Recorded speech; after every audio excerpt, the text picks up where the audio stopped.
Hello, mga kamaster, maraming salamat po sa lahat ng tumatangkilik ng The Secretly Rich Man, Gerald Crawford Story. Paki-follow and subscribe mga master para sa mga susunod pang mga kabanata. Isa pala akong rich kid. By 2 years is body. Kabanata 1561. Napakagandang balita. Mula sa sandaling ito, makikilala siya ng mga nabubuong lupain sa buong mundo bilang hari ng Hilaga. Pulong ni Carlos at ang iba pa na nasa sabik sa kanilang sarili. Gayunpaman si Gerald ay tila walang pakialam dito. Pagkatapos ng lahat sa puntong ito, ang karangalan at pagkilala ay hindi na talaga mahalaga sa kanya. Anuman, nilinaw ng pari Jenken ang kanyang lalamunan bago sinabi, sa totoo lang, may isa pang bagay na ipinagkatiwala sa akin ng isa sa mga ringmasters ng obliteration na sabihin sa iyo. Tuldok-tuldok. Sa totoo lang, gayunpaman, hindi talaga ako sigurado kung nais mong marinig ito, nodding bilang sagot, pagkatapos ay sumagot si Gerald, mangyaring ibahagi ito sa akin, nangungunang pari. Sa gayon, tuldok-tuldok, narinig ko mula sa hari ng Timog Asya na si Daryl ay mayroong kaunting karne ng baka. Tulad ng nasabi ko na, ang Ringmasters of Obliteration ay may patakaran na hindi makisali sa totoong mundo. Tuldok. Sigurado akong mahuhulaan mo kung saan pupunta ako dito, ngunit ang relasyon sa pagkamuhi pag-ibig sa pagitan mo at ni Daryl ay umabot sa puntong talagang pinatay mo ang batang Panginoon ng pamilya Turnbull. Habang ang nakaraan ay nakaraan, sinabi sa akin na payuhan kayong dalawa na magkaroon ng magandang usapan tungkol sa lahat ng ito, pagkatapos ng lahat, sa huli, ito ang lahat para sa kapayapaan ng lupang sinasaka. Paliwanag ni Pari Jenken. Una, may mali sa pahayag na iyon. Kita mo, hindi ako ang ayaw palayain ng lahat ng ito.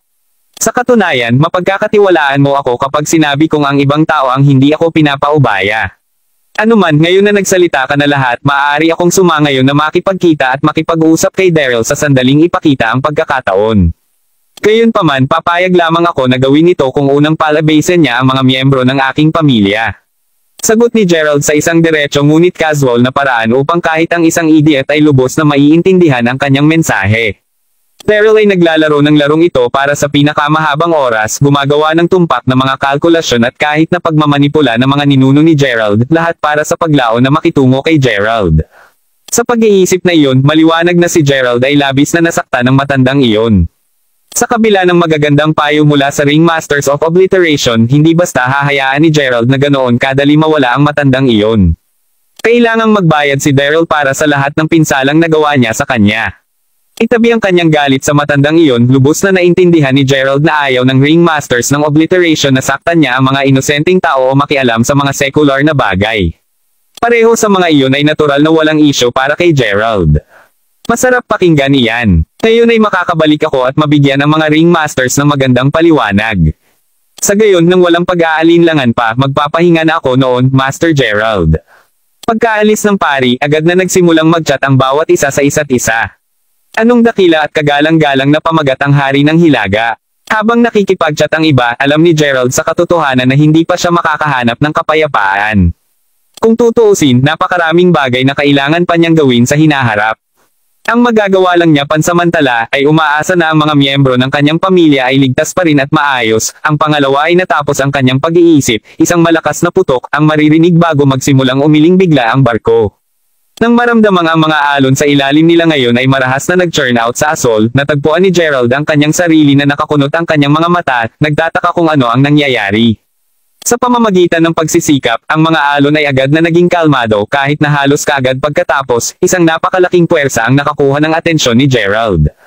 Paganahin ang kanyang banal na mata, iniskan ni Gerald ang lugar sa unahan bago ito isara muli pagkatapos ng maikling sandali lamang. Hindi na kailangang magpanik lahat.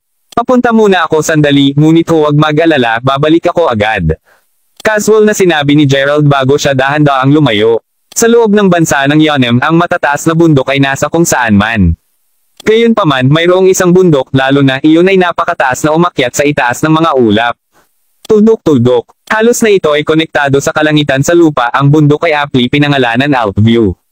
Sa sandaling iyon sa itaas ng maraming mga ulap sa ilalim ng rurok ng Altview, ang isang lalaking nag-abuloy ng mga simpleng damit ay makikita na nakatayo sa isang matangkad na beranda, ang mga braso nito laban sa kanyang likuran habang nakatingin siya sa malapit na walang katapusang tanawin ng mga bundok at ilog sa harap niya. Tuldok-tuldok. Sa kung gaano katangkad ang Altview, hindi nakapagtataka kung bakit walang ibang tao roon. Bigla na lang biglang makita si Gerald na dahan-daang naglalakad sa Nakatitig sa likuran ng matanda na may mapait na ngiti sa kanyang mukha, sinabi ni Gerald, alam mo, nasalanta ako ng una kung mapagtanto ang posibilidad na ikaw ay patay. Tuldok-tuldok. Kung sa bagay, ikaw pa rin ang aking kagalang-galang na lolo na pinagmamalaki ko dati lahat ng ito, hindi ko pagsisinungalingan sa panahong iyon, tunay kong naramdaman ang init at pagmamahal ng pamilya mula sa iyo. Oh, ganoon ba? Ano man sasabihin ko na napahanga ako na nagawa mong lumaki ng pareho sa parehong kakayahan at kapanahunan mula noong huli kaming nagkita, sa totoo lang, inaasahan kong medyo mas sorpreso mula sa iyo sa muling pagsama sa akin. Kaya hulaan ko ang reaksyon mo na ito ay medyo nakaka-interes din. Ano man ang kaso, marami talagang tunay na nangyari sa loob ng ilang buwan na ito. Sagot ni Daryl habang dahan-daang lumingon. Ang kanilang mga mata ngayon ay nagtagpo, ang parehong mga kalalakihan ay tila hindi inaasahang kalmado at binubuo. Kabanata 1562. Tulad ng sinabi mo, hindi na ako ang matanda sa akin. Ano man, sigurado akong alam mo kung bakit pareho tayong nagkikita ngayon. Pagputol ng diretso sa paghabol, bitawan ang aking pamilya sa kaagad na ito. Wala silang kinalaman sa nangyayari sa pagitan namin. Sabi ni Gerald sa casual na tono. Pakawalan mo ang sinasabi mo. Oh, gagawin ko. Siguradong ilalabas ko si Dylan at ang iba pa. Siyempre, kasama na rito si Mila. Pang-iinis ni Daryl. Ano? Ikaw, nakuha mo pa si Mila. Sagot ni Gerald na tigilan. Tama iyan. Habang nahuli siya ng mga mula sa Sun League, hindi siya namatay. Medyo nangyari pagkatapos nito, ngunit mahalagang, nakaya kong makuha ang aking mga kamay sa kanya habang siya ay kumakatawan kay Jay Letter sa isang paglalakbay sa mundo. Alinmang paraan, alam ko kung gaano mo kagustuhan na magkasama ang iyong pamilya, Gerald, kaya't sa totoo lang ginagawa kitang pabor sa pamamagitan ng muling pagsama sa kanya kay Dylan at sa iba pa. Sabi ni Daryl na may pagkutsa. Ikaw, kakasuklam-suklam na daga. Ungol ng galit na si Gerald habang agad siyang gumawa ng kilos ng daliri ng sword. Pagkaraan ng isang split segundo, isang malakas na bolt ng kidlat ang bumaril patungo sa direksyon ni Daryl. Habang totoo na ang unang layunin ni Daryl ay upang matrigger si Gerald, ngayong nakita niya kung gaano kalakas ang atake ni Gerald, hindi mapigilan ang kanyang mga eyelid na kumaibot. Ang kapangyarihang ito, tuldok-tuldok, siya ay tunay na isang chakra king. Proteksyon ng demonyo. Sigaw ni Daryl habang ang kadiliman ay mabilis na nakapaloob ang matandang lalaki sa loob ng isang protection na orb. Kung pinapagana ni Daryl ang kasanayan sa isang segundo, ang ginintoang bolt ay tiyak na sinaktan siya. Kahit na, ang malapit bulag na maliwanag na bolt ay hindi pa tapos. Patulak pa rin laban sa madilim na hadlang ni Daryl, ang lakas nito ay nagsimulang lumikha ng mga gale na napakalakas na binunot nito ang maraming halaman ng paligid na naging sanhi upang agad silang matuyo. Makalipas ang ilang sandali, isang malakas na tunog ang maririnig habang ang balkonahe na nakatayo pa rin ni Daryl, na hindi protektado sa ilalim ng madilim na orb, ay sumabog. Kasunod nito, ang mga labi at alikabok ay nagsimulang lumipad saan man. Tuldok-tuldok. Sa totoo lang hindi dapat ganon kahirap para kay Daryl na harangan ang pag-atake ng kidlat ni Gerald. Pagkatapos ng lahat siya ay isang third rank na Chara King din. Ang hindi niya inaasahan, gayunpaman, ay ang katotohanan ang pag-atake ng espada ni Gerald ay kakaibang gagawin nito. Patuloy itong nagbabago. Mula sa nakikita ni Daryl, mukhang maraming pulso ng lakas ang itinulak sa gininto ang bolt ng kidlat, ginagawa itong mas malaki at mas malaki habang dumadaloy ang maraming kuryente dito. Sa paglaon, isang kaluskos ang maririnig at bago ito malaman ni Daryl, ang malilim na hadlang ay nabasag na hindi katulad ng basag na baso. Hindi ito maganda. Kaagad na binawi ang kanyang lakas pagkatapos ay gumawa ng isang baliw na dash si Daryl mula sa papasok na pag-atake. Kasunod nito, ang lupa ay tila sumabog habang ang ilaw ng bolt ay bumaril pa kanan papunta sa bangin sa tapat ng mga ito, na nag-iiwan ng isang malalim na bangin na hindi bababa sa 4 na metro ang lalim. Nang makita iyon, mabilis na natagpuan ni Daryl ang sarili na paatras hanggang sa likuran ng kanyang mga solong hinawakan ng gilid ng bangin. Kahit na matapos mapamahalaan ang kanyang sarili, mabigat ang hininga ni Daryl at nakabukas ang kanyang mga mata habang nagbubulong-bulalas ang matandang lalaki.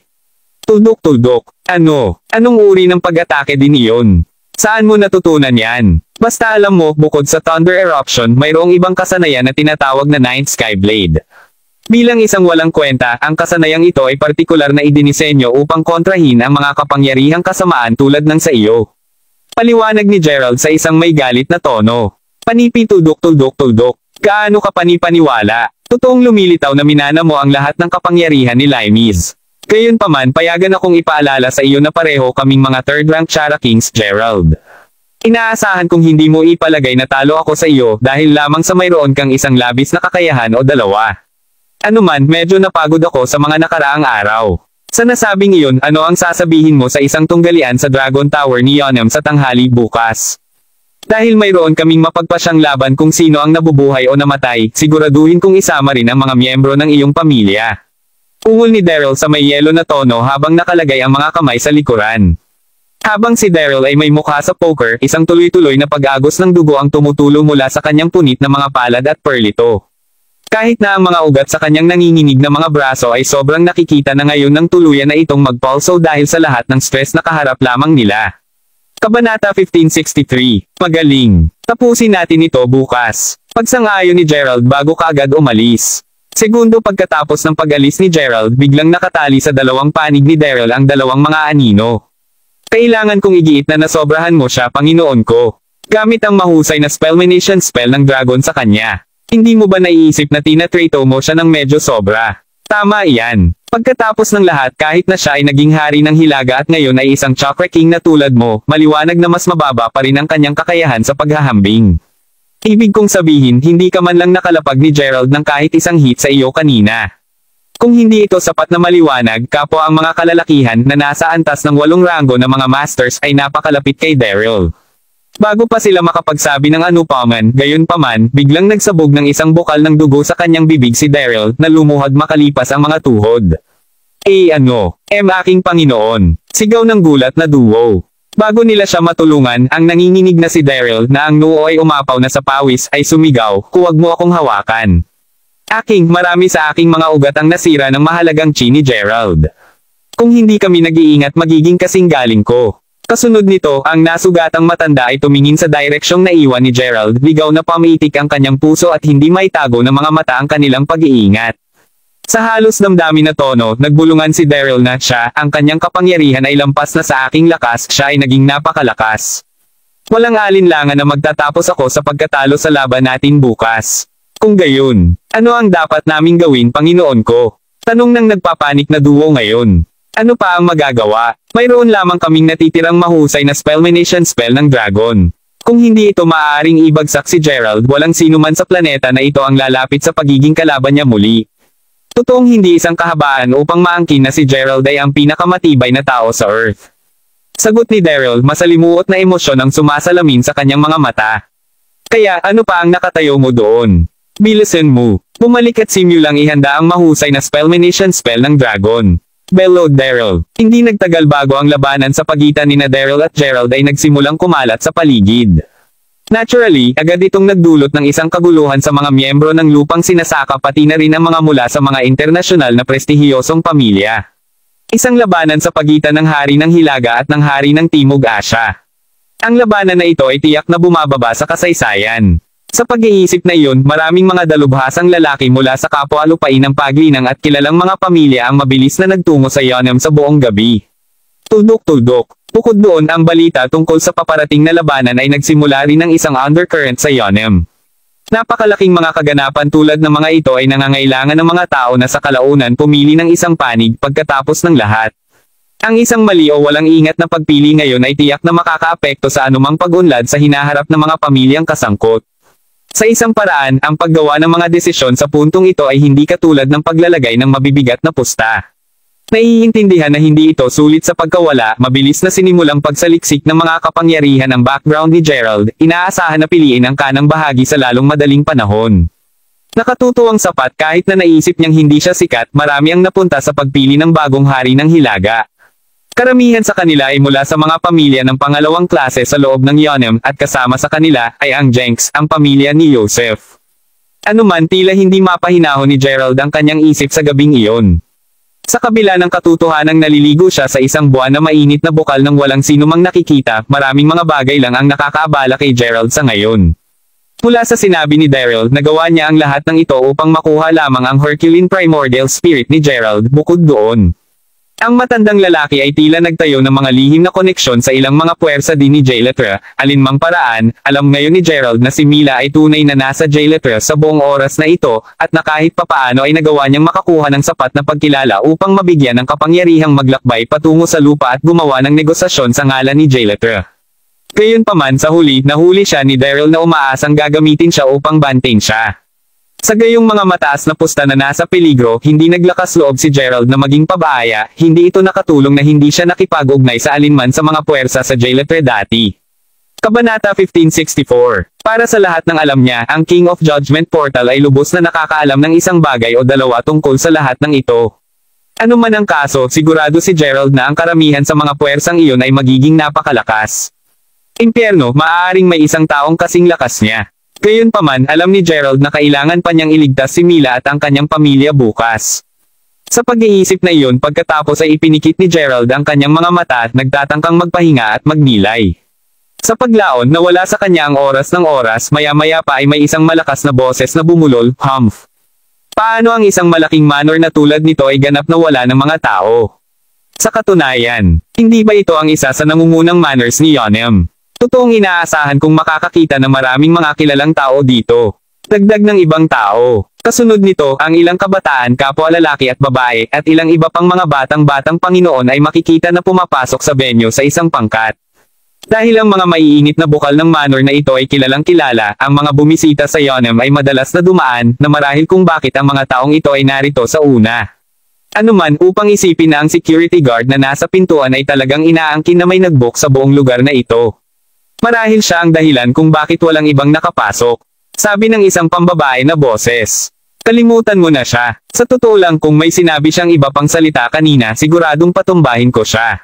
Anuman, dahil narito na tayo, siguraduhin nating masisiyahan tayo ngayong gabi. Sagot ng isa sa mga batang Panginoon.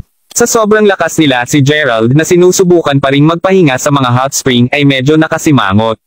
Ang hot spring manor na ito ay partikular na naibok ng ilang pamilya para sa nag-iisang paggamit ng mga mula sa Sacra Solis Palace.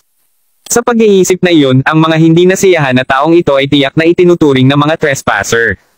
Kung naging anumang oras, siguradong inutusan ni Gerald na paalisin ang mga taong ito. Gayunpaman, talagang hindi siya mapakali sa kanila sa kasalukuyan. Kaya't maging maaari silang magkaroon ng lahat ng kasiyahan na nais nila hanggat hindi nila siya ginambala. Ang kanyang isip ngayon ay bumubuo, simpleng nagpatuloy sa pagmumuni-muni si Gerald na nakapikit. Dahil sa kung ayaw niyang bigyan ng karagdagang pansin ang pangkat na iyon, hindi napansin ni Gerald na sa sandaling iyon, isang magandang batang babae, na bahagi ng pangkat na paikot-ikot ang buhok nito sa buong oras na ito ay pansamantalang lumitaw. Sa kanyang pangkalahatang direksyon, matapos mapako ang kanyang pananaw sa isang maikling sandali, kalaunan ay umiling siya sa pag-aakalang nakita niya na mali. Napansin ang pagbabago sa kanyang ekspresyon, ang isa sa mga lalaki sa pangkat na nakatayo sa tabi niya pagkatapos ay tinanong, "May problema ba, Leila?" "Wala yun. Ngayon ko lang naisip na nakakita ako ng isang taong pamilyar sa ilang sandali roon, isang matandang kaibigan mula sa Seren County, bagaman hindi iyan tama." Sumagot si Leila Jung sa halip na hindi tiyak. Sa kabila ng lahat ng mga batang babae sa pangkat kasama ang ilang mga kababaihan sa kanluranin, na mukhang kaakit-akit, pinahintulutan pa rin siya ng matanda na kagandahan at kagandahang intelektual na higit pa sa iba ang iba pa. Hahaha. Tulad ng kung ang sinumang mula sa Seren County ay magiging sapat na prestihiyoso upang maglakbay sa lugar na ito. Alam mo ba kung magkano ang kailangang magbayad upang manatili lamang sa isang gabi sa manor na ito? Sumagot ang isang bespectacled na lalaki na nakikinig sa usapan. Muli, malamang na mali ang nakita ko, gayon din, hindi lahat ng Seren County ay mahirap, alam mo. Minsan ay nagkaroon ako ng kaibigan doon na nagmula sa isang napakamayamang pamilya, ang kanyang ama ay may koneksyon sa mga junks, kita mo, anuman, habang totoo na siya ay mayaman, hindi siya dapat magkaroon ng anumang kadahilanan upang mapunta sa Yonam. Tuldok-tuldok. Kahit na ang hari ng Hilaga ay papasok sa labanan sa lalong madaling panahon, nag-aalinlangan ako na ang balita ay naabot ko rin sa kanyang tainga. Kung tutuusin, sa huli, isa lamang siyang regular na mayamang tagapagmana. Ang kaganapang iyon ay walang kinalaman sa kanya. Ungol ni Leila sa sarili, naalala na ang huling Gerald at siya ay nagkakilala ay hindi bababa sa 4 na taon na ang nakakalipas. Natapos na ng kasalukuyang Leila ang kanyang B sa foreign languages 1 taon bago, at siya ay ngayon ay isang tanyag na tagasalin sa isang pangunahing kumpanya sa ibang bansa. Dahil dito, siya ay halos nakatagpo ng mga internasyonal na kilalang tao sa kanyang pang-araw-araw na buhay. Sa katunayan, nakilala pa niya ang mga mas mataas na katulad na nirerango sa mga pangulo bago. Sa lahat ng iyon sa pag-iisip, maliwanag na hindi na nakita ni Leila ang mga bagay sa paraang ginawa ng kanyang nakababatang sarili. Sabihin sa katotohanan, naramdaman niyang tumatawa lamang mula sa pag-alaala tungkol sa kanya, upang isipin na ang lahat ng ito ay nagsimula sa kanyang lubos na pagtingin kay Gerald. Nang maglaon na pagtanto na siya ay talagang isang mayamang tagapagmana na simpleng pinapanatili ang isang mababang profile, ang batang si Layla ay nagtapos sa pagiging labis na nagsisisi na kahit na gusto niyang mamatay. Kahit na pinananatili niya ang kanyang makakaya upang makuha ang puso ni Gerald pagkatapos nito, hindi siya tumingin sa kanya ni kahit isang beses. Siyempre, iyon ang pinaramdam niya na nalulungkot ako at siya ay nahulog sa isang matulog sa pinakamahabang oras. Tuldok-tuldok. Sa oras na iyon, naiisip niya na hanggat maaari siyang makapag-asawa sa isang lalaking nagmamahal sa kanya, magiging kumpleto ang kanyang buhay. Siyempre, ang kapalaran ay nagtrabaho sa misteryosong paraan at kalaunan ay binigyan nito si Layla ng kanyang nais habang siya ay gumagawa ng isang part-time na trabaho bilang isang gabay sa paglilibot. Sa isa sa kanyang maraming mga paglilipat, nakatagpo siya ng isang maginoong dayuhan na nagngangalang John. Kabanata 1565. Matapos makilala si John, naging maayos ang mga bagay at medyo napalawak ng Layla ang kanyang mga patutunguhan. Upang ilagay ito sa pananaw, ito ay katulad ng isang sitwasyon kung saan ang isang maliit na pakpak na paru-paro, na dati ay lumipad lamang sa paligid ng mga lokal na bukirin ng gulay, biglang lumaki ang malalaking pakpak na pinapayagan itong lumipad ng mas mataas sa kalangitan. Tuldok-tuldok. Ang mga banyagang tanawin, samyo at tunog. Ito ay paraiso kay Layla na hindi inaasahan na may mas higit pa sa mundo. Sa pag-iisip na iyon, wala na si Layla nagkakaproblema sa paglipat mula kay Gerald. Habang dapat niyang aminin na si Gerald talaga ay ang pinakapambihirang tao sa mga natitirang loob ng mga halamanan ng gulay na madalas niyang puntahan, na nagpaliwanag kung bakit napakaraming mga paru-paro ang nahulog para sa kanya, noon, ngayon na naranasan niya ang paraiso sa kabila, ang kanyang desperasyon noon ng totoo lang medyo nakakatawa sa kanya. Gayunpaman, tunay na nakakahiya na hindi namin alam kung nasaan ang Dragon Tower. Kahit na gagawin natin, hindi talaga tayo makapasok sa loob. Isang mahusay na labanan sa pagitan ng hari ng Hilaga at ng hari ng Timog Asya. Tuldok-tuldok. Gusto ko talaga itong panoorin. Tiyak na magiging labanan ito ng siglo. Pagmamaktol ng isang binata habang ang ilan pa ay sumang-ayon sa kanyang damdamin. Habang ang lahat sa kanila ay nakapasok sa manor na ito sa pamamagitan ng paggamit ng mga koneksyon, ang mga koneksyon na iyon ay kakaunti upang mabigyan sila ng pag-access sa Dragon Tower. Teka, hindi ba lumalawak ang negosyo ng iyong pamilya sa gitnang silangan, Batang Panginoon Lin? Narinig ko na rin na ang iyong pamilya ay may koneksyon sa Arabeng pamilya ng hari. Dahil napabalitang kahit na ang mga taong nasa antas ng Pangulo ay nanunood ng labanan bukas, binigyan ka ba ng pahintulot na manood, Frederick? Tinanong ang isa sa mga kanluranin habang siya ay lumingon at tumingin kay Frederick Lin ang naglalakad sa harap ng pangkat na may magalang na mga mata. Tungkol doon titingnan ko muna ang mga kaayusan ng aking ama. Tuldok-tuldok. Kahit na naaalala ko na sinabi niya sa akin na hindi dapat maging problema ang pagpasok sa lugar na nakapalibot sa Dragon Tower. Sagot ni Frederick na may isang medyo mapait na chuckle. Nang marinig iyon, lahat ay agad na binato ng mga inggit na tingin sa kanya. Kahit na si Layla ay hindi mapigil ang magnakaw ng ilang mga tingin sa kanya. Upang magkaroon ng mga koneksyon kahit sa isang pang-internasyonal na antas. Ngayon ito ay isang totoong batang Panginoon. Tuldok-tuldok. Kung gayon, maaari mo ba kaming isama, Batang Panginoon Lin? Sigaw ng ilan sa mga batang babae na nagsisimula ng magpasabik. Hahaha. Tinukoy ko ang lugar na nakapalibot sa Dragon Tower para sa isang kadahilanan. Tingnan, habang maaari kong makuha ang lahat sa atin sa iba't ibang mga lugar, wala talaga akong magagawa sa sitwasyong ito. Pagkatapos ng lahat, sigurado akong lahat sa iyo ay may kamalayan sa uri ng big shots na mayroon ang upang masaksihan ang laban para sa kanilang sarili. Sagot ni Frederick habang umiling na walang magawa. Bilang ito ay naging, ang pagpasok sa Dragon Tower sa una ay isang malaking issue din para kay Frederick. Narinig iyon, sinabi ni Layla, alam mo, sa palagay ko hindi natin dapat siksikan ang tore ng dragon bukas. Tuldok-tuldok. Para malaman mo, nagsasalin ako para sa isang pinuno ng isang bansa sa Europa kaninang umaga, at nabalitaan ko na ang mga pang-7 rango lamang na master ang pinapayagan na maging bahagi ng koponan ng escort. Sa nasabing iyon, kahit na makakapasok kaming makapasok, wala kaming anumang espesyal na proteksyon. Ang aming buhay ay maaaring nasa peligro bawat segundo na naroroon tayo. Siyempre, hindi rin masasabi ang pareho sa batang master na si Lin. Sigurado akong mayroon siyang mga espesyal na tao na pinapanatili siyang ligtas sa lahat ng oras. Dagdag ni Layla habang nakatingin kay Frederick. Likas na nalulugod na marinig iyon pagkatapos ay tumango si Frederick na may ngiti bago sumagot, Ms. Layla, tama. Kung may isang pagkakataon, dapat talaga nating makilala ang bawat isa ng kaunti pa. Pagkatapos ng lahat, tila mayroon kang paraan sa mga salita. Sa pagsasalita nito, narinig kong ang ilan sa inyo, mga advanced na tagasalin, ay papasok bukas bukod sa ilang kilalang autoridad. Totoo ba yan? Ito ay kahit na sa pagpasok, pinapayagan lamang kaming manatili sa loob ng labas na singsing. Dahil ang bagong hari ng Hilaga ay sinasabing may mga pambihirang kakayahan, hanggang sa puntong si Yonem ay dati nang napilitan na maglapat ng mga pinaghihigpitan na paraan sa kanya, maraming pinuno ay hindi pinapayagan na mapasama sa pangunahing lugar. Paliwanag ni Leila. Habang ang duo ay nagbabahagi pa rin ng pag-uusap sa pagitan nila, ang isa sa mga lalaki sa kanilang grupo ay biglang tinuro ang isang tiyak na direksyon bago sumigaw, "Hoy! Iyon ba ang sa palagay ko?" Tandang padamdam. Nang marinig iyon, lahat kasama si Leila ay lumingon upang tingnan kung saan siya tumuturo. Sumalubong sa kanila ang paningin ng isang matangkad, may buhok na nakasuot lamang ng puting bathrobe na dahan-dahang papalapit sa mga mainit na bukal. Kung gaano kaselan ang kanyang pangmukha, ang lahat ng mga kalalakihan sa pangkat ay hindi man lang hinihila ang mga mata sa kanya, tuluyan ng natigilan. Hindi ito nagtagal, gayunpaman, para sa isa sa kanila na mag-snap out bago ito bulalas, ito.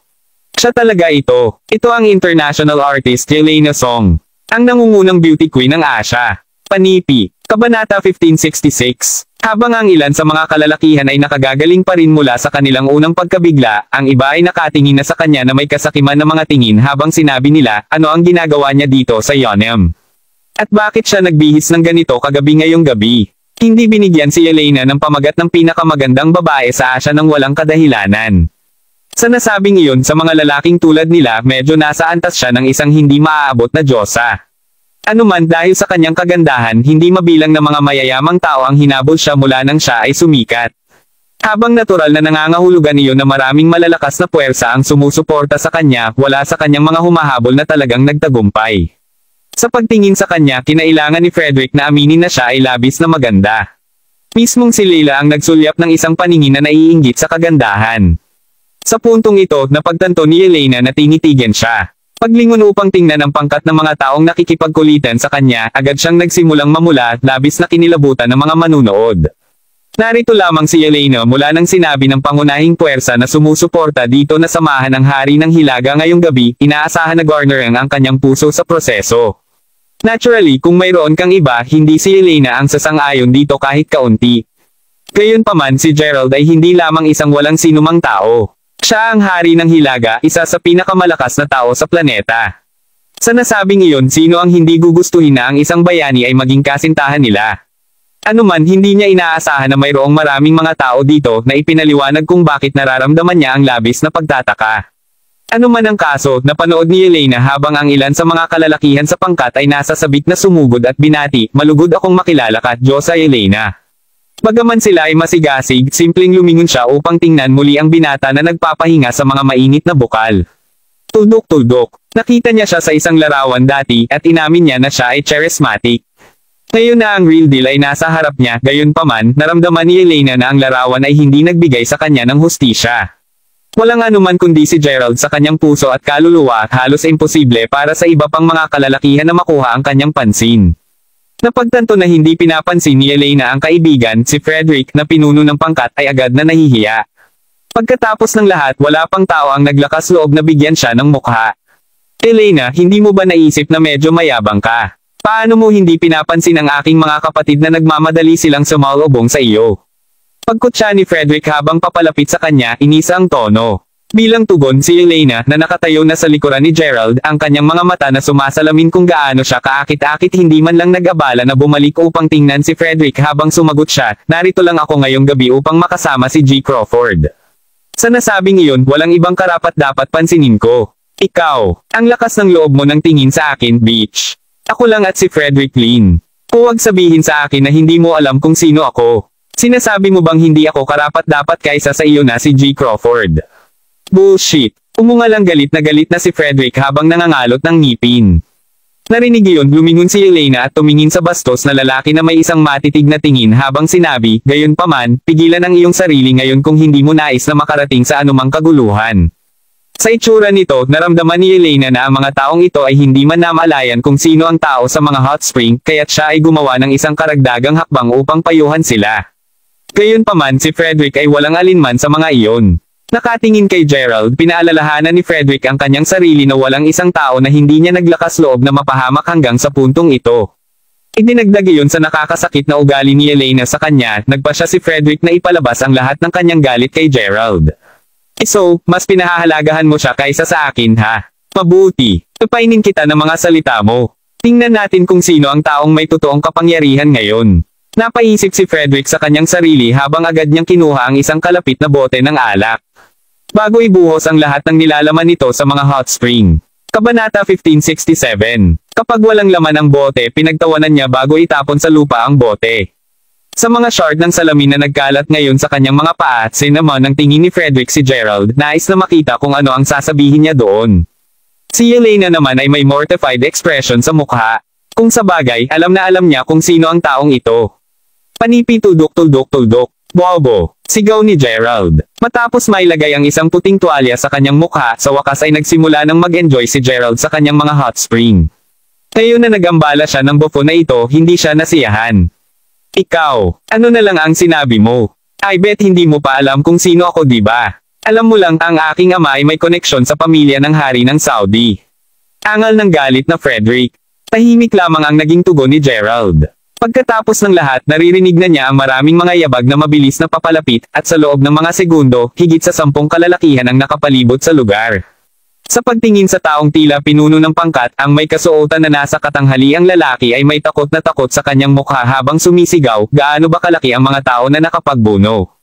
Tahimik na bahagya sa kanyang labis na takot, ang nagsalita ay walang iba kundi ang matandang amo ng manor. Iwasto mo ako kung nagkamali ako, ngunit ito ay dapat na maging isang tahimik na lugar para sa aking Panginoon magpahinga, tama, Chairman Chuck. Ano ang ginagawa ng lahat ng mga random na taong ito dito? Maaaring hindi mo pahalagahan ang iyong buhay. Tinanong ni Carlos na kabilang sa mga kalalakihan na tumakbo sa habang siya ay kumikinang sa lalaking nasa edad na. Tiyak na pipigilan ko sila kung alam ko. Tudok-tudok tandang padamdam panipi. Bulyo ni Chairman Chuck habang agad na nagsisimulang yumuko ng paulit-ulit kay Carlos. Kasunod nito, galit na lumingon siya kay Frederick at sa mga kaibigan niya bago umungal, who the hell let all of you in? Tandang padamdam panipi. Nang marinig iyon si Frederick at ang iba pa ay nagdusa pa ng ibang nakakahiya na hampas, ano ang mali sa lahat ngayon? Una, hindi pinansin ng tanyag na tao si Frederick at ngayon sila ay pinagalitan dahil lamang sa nais nilang tangkilikin ang isang masayang paglalakbay dito. Sa kabutihang palad, maraming beses na nakilala ni Frederick si Chairman Chuck sa kanyang ama ilang taon na ang nakalilipas. Sa pag-iisip na iyon, simpleng ipinapalagay ni Frederick na masyadong madilim para kay Chairman Chuck na makita ng maayos ang kanyang mukha. Habang may posibilidad din na nakalimutan siya ng lalaki, sinabi lamang ni Frederick na, Chairman Chuck, tama. Nararamdaman ko na nakalimutan mo kung sino ako, ngunit tulad ng isang pagre-refresh, ang pangalan ko ay Frederick Lin, at si Jolene ang aking ama. Nakita kung gaano siya kumpiyansa na sinabi iyon, hindi mapigilan ni Leila na tumingin sa kanya bilang paghanga habang naglalakad siya patungo kay Chairman Chuck, na balak na kalugan ang kamay ng nasa edad na lalaki. Bilang tugon gayunpaman, ang natanggap lamang niya ay isang mahigpit na sampal mula kay Chairman Chuck. Lin. Ang impyerno ba Lin? Muli, sino ang pinapayag ng Fox sa inyong lahat? Ungol ni Chairman Chuck. Nakatitig sa hindi makapaniwala sa nasa katanghali ang lalaki na sinampal lamang sa kanya, sumagot si Frederick pagkatapos, Chairman Chuck. Pinapaalala ko sa iyo na si Jolene ang aking ama. Kasunod ng isa pang sampal sa kabilang pisngi niya, saka sumigaw si Chairman Chuck, Lin this, Lin that. Alisin mo na ang impyerno sa aking paningin. Habang ang grupo ng mga kabataan ay natakot nang makita ang mga security guard na papalapit sa kanila, biglang sumigaw ng isang boses, natatakot ako na hindi sila aalis ng ganoon kadali. Paglingon sa pinagmula ng boses, namangha ang lahat nang makita na nagbihis na si Gerald at ngayon ay nakatingin kay Frederick na may mahinang ngiti. Gerald, ikaw, paano ito magiging? Ungol na gulat ni Leila habang nakatingin sa kabataan na nakahawak sa likuran. Narinig ang pamilyar na boses na iyon, muling natigilan si Gerald saka humarap sa nagulat na dalaga bago sumagot. Leila, anong ginagawa mo dito? Kabanata 1568. Ang dalawa ay hindi nagkakilala sa bawat isa. Gerald, ikaw, alam mo ang lahat ng mga taong ito. Tanong nang nakaabala na si Leila. Paano naging posible ang anuman sa mga ito? Ang lahat ng mga taong ito ay internasyonal na mga marangal. Walang paraan upang maging pamilyar sa kanila si Gerald, tama ba? Sila, well, in a way, medyo walang pakialam na sagot ni Gerald habang nakabailing siya sa tingin kay Chairman Chuck. Huwag kang mag-alala, G. Crawford. Hindi ko talaga siya papayagang ganun kadali. Ituturo ko sa kanya ang isang mabuting aral para sa kahit na matapang na istorbohin ang iyong kapayapaan. Nauutal na lalaki na nasa edad na ang noo ay basang-basa na ng pawis habang nakaturo kay Frederick. Teryo na, hinahamon kita. Sagot ni Frederick na matapat na medyo natakot nang mapagtanto niya kung gaano karaming mga bantay ang naruroon. Paglingon ko ulit kay Layla, sinabi ni Gerald na dahil siya ay isang matandang kaibigan ko, hahayaan kong dumulas ang maliit na insidente ngayong gabi. Gayunpaman, wala nang susunod. Umalis ka muna bago magbago ang isip ko. Matapos sabihin iyon, nilinaw ni Gerald ang kanyang lalamunan bago ayusin ng kaunti ang kanyang damit na nagpapahiwatig na malamig ang gabi at nais niyang maiwan na lamang siya. Panipi tuldok. Ikaw, ang impyerno sa palagay mo ay ikaw. Sa palagay mo ba ako ay isang tao na maaari mo lamang ibigay ang mga order sa lahat ng hindi gusto? Sigaw ng nawasak na Frederick. Hindi lamang siya makapaniwala na may nangyayari tulad nito, lalo na kung ang nasa kapangyarihan ay isang taong malapit sa edad niya. Wala sa mga ito ang nakadama ng kapanipaniwala.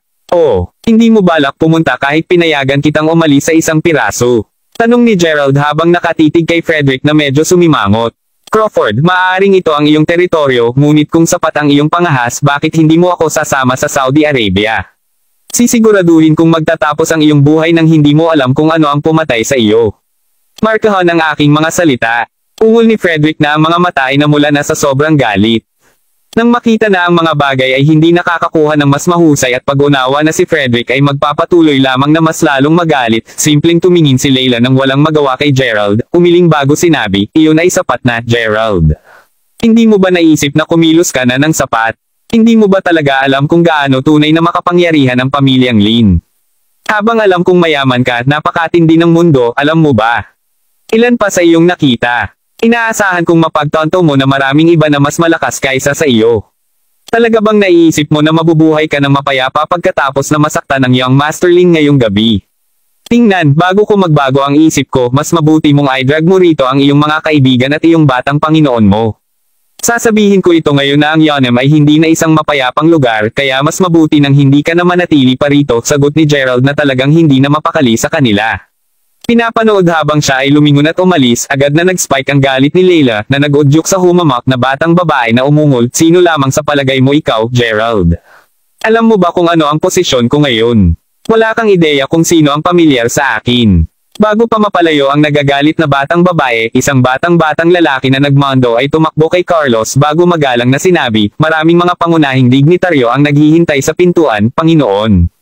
Sinabi nila na nais nilang makipagtagpo sa isang lalaki dito at nagdala pa sila ng maraming mahalagang regalo. Mga pangunahing dignitaryo, sino nga ba sila? Tanong ni Carlos na nakakunot ang noo. Karamihan sa kanila ay mga royalties mula sa gitnang silangan.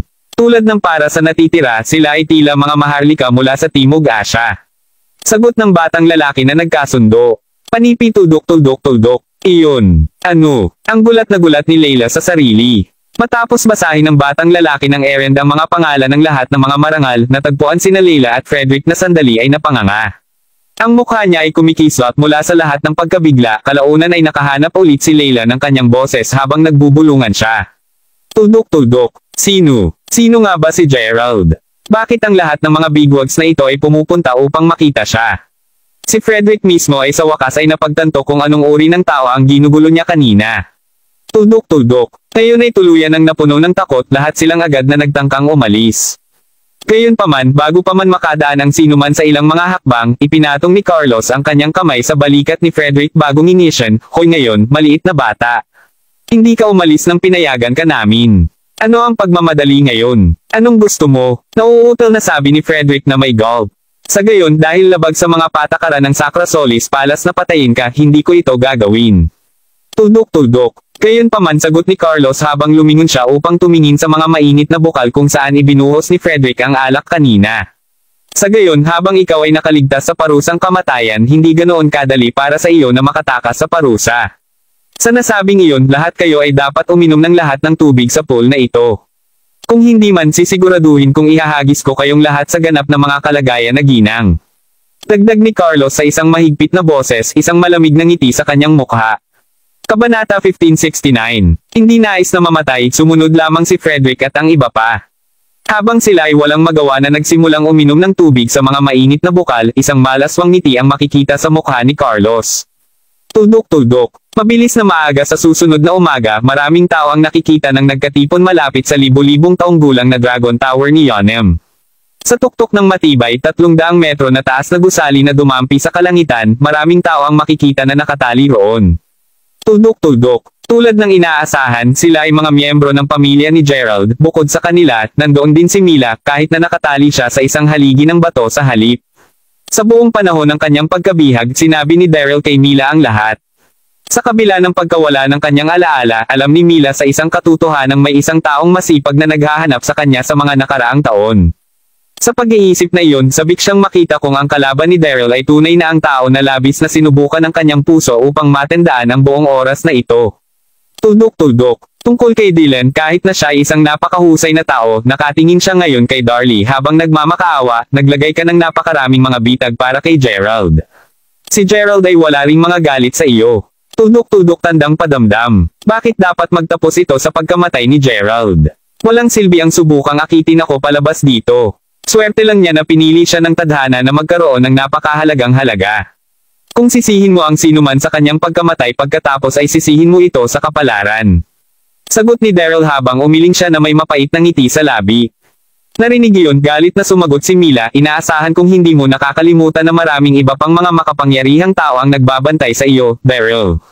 Kahit na hindi ko maalala kung ano ang nangyari sa pagitan namin ni Gerald, at hindi ko rin alam kung ano ang tunay na gusto mo sa kanya, masasabi kong tiyak na hindi ka makakakuha ng anumang bagay sa lahat ng ito. Natatakot akong lahat kayo ay mali. Matapos matanggal si Gerald ngayon, sa palagay mo kakailanganin ko pang matakot kay Jayletria. Sagot ni Daryl habang naglalabas siya ng isang malakas na tawa. Sa sandaling iyon, biglang naging malamig ang kanyang tingin nang tumingin siya sa ibaba. Tuldok-tuldok. Sinasalamin ng panunuya sa kanyang mga mata pagkatapos ay ngingi siya ng matandang lalaki magsalita ng Diablo. Mukhang narito siya. Alam na ni Daryl kung gaano katotohan ang lakas ni Gerald mula sa huli nilang engkwentro, at siya ay matapat na mas matakot nang wala ang presensya ng mahusay na spellmanation spell ng dragon. Tuldok-tuldok. Ilang sandali lamang dumating sa tuktok si Gerald. Nakatitig kay Daryl na nakaupo na nakapatong sa sahig, hindi mapigilan ni Gerald na mapanghimasmasan, napapanahon ka na. Sa wakas ay makikipaglaban siya hanggang sa mamatay laban sa dating kagalang-galang na matandang ito. Tuldok-tuldok. Sa totoo lang, natagpuan pa rin ni Gerald ang lahat ng ito ay medyo kakaiba. Dahan-daang imulat ang kanyang mga mata at tiningnan ni Daryl si Gerald bago sumagot na wala na ang aking chi matapos ang panandaliang labanan natin kahapon, Gerald. Sa nasabing iyon, nakikipaglaban ako sa isang kapansanan. Kahit na, naniniwala ako na ang laban ngayon ay magiging isang mahusay din. Kahit na ang kanyang mga mata ay tumingin ganap na walang kaluluwa, kahit papaano ay nagawa pa rin nilang may kantab ng masigla habang idinagdag ng matanda sa isang tinig na tinig, gayunpaman, huwag isiping magagawa mo ang nais mo dahil lamang sa kaunti ka.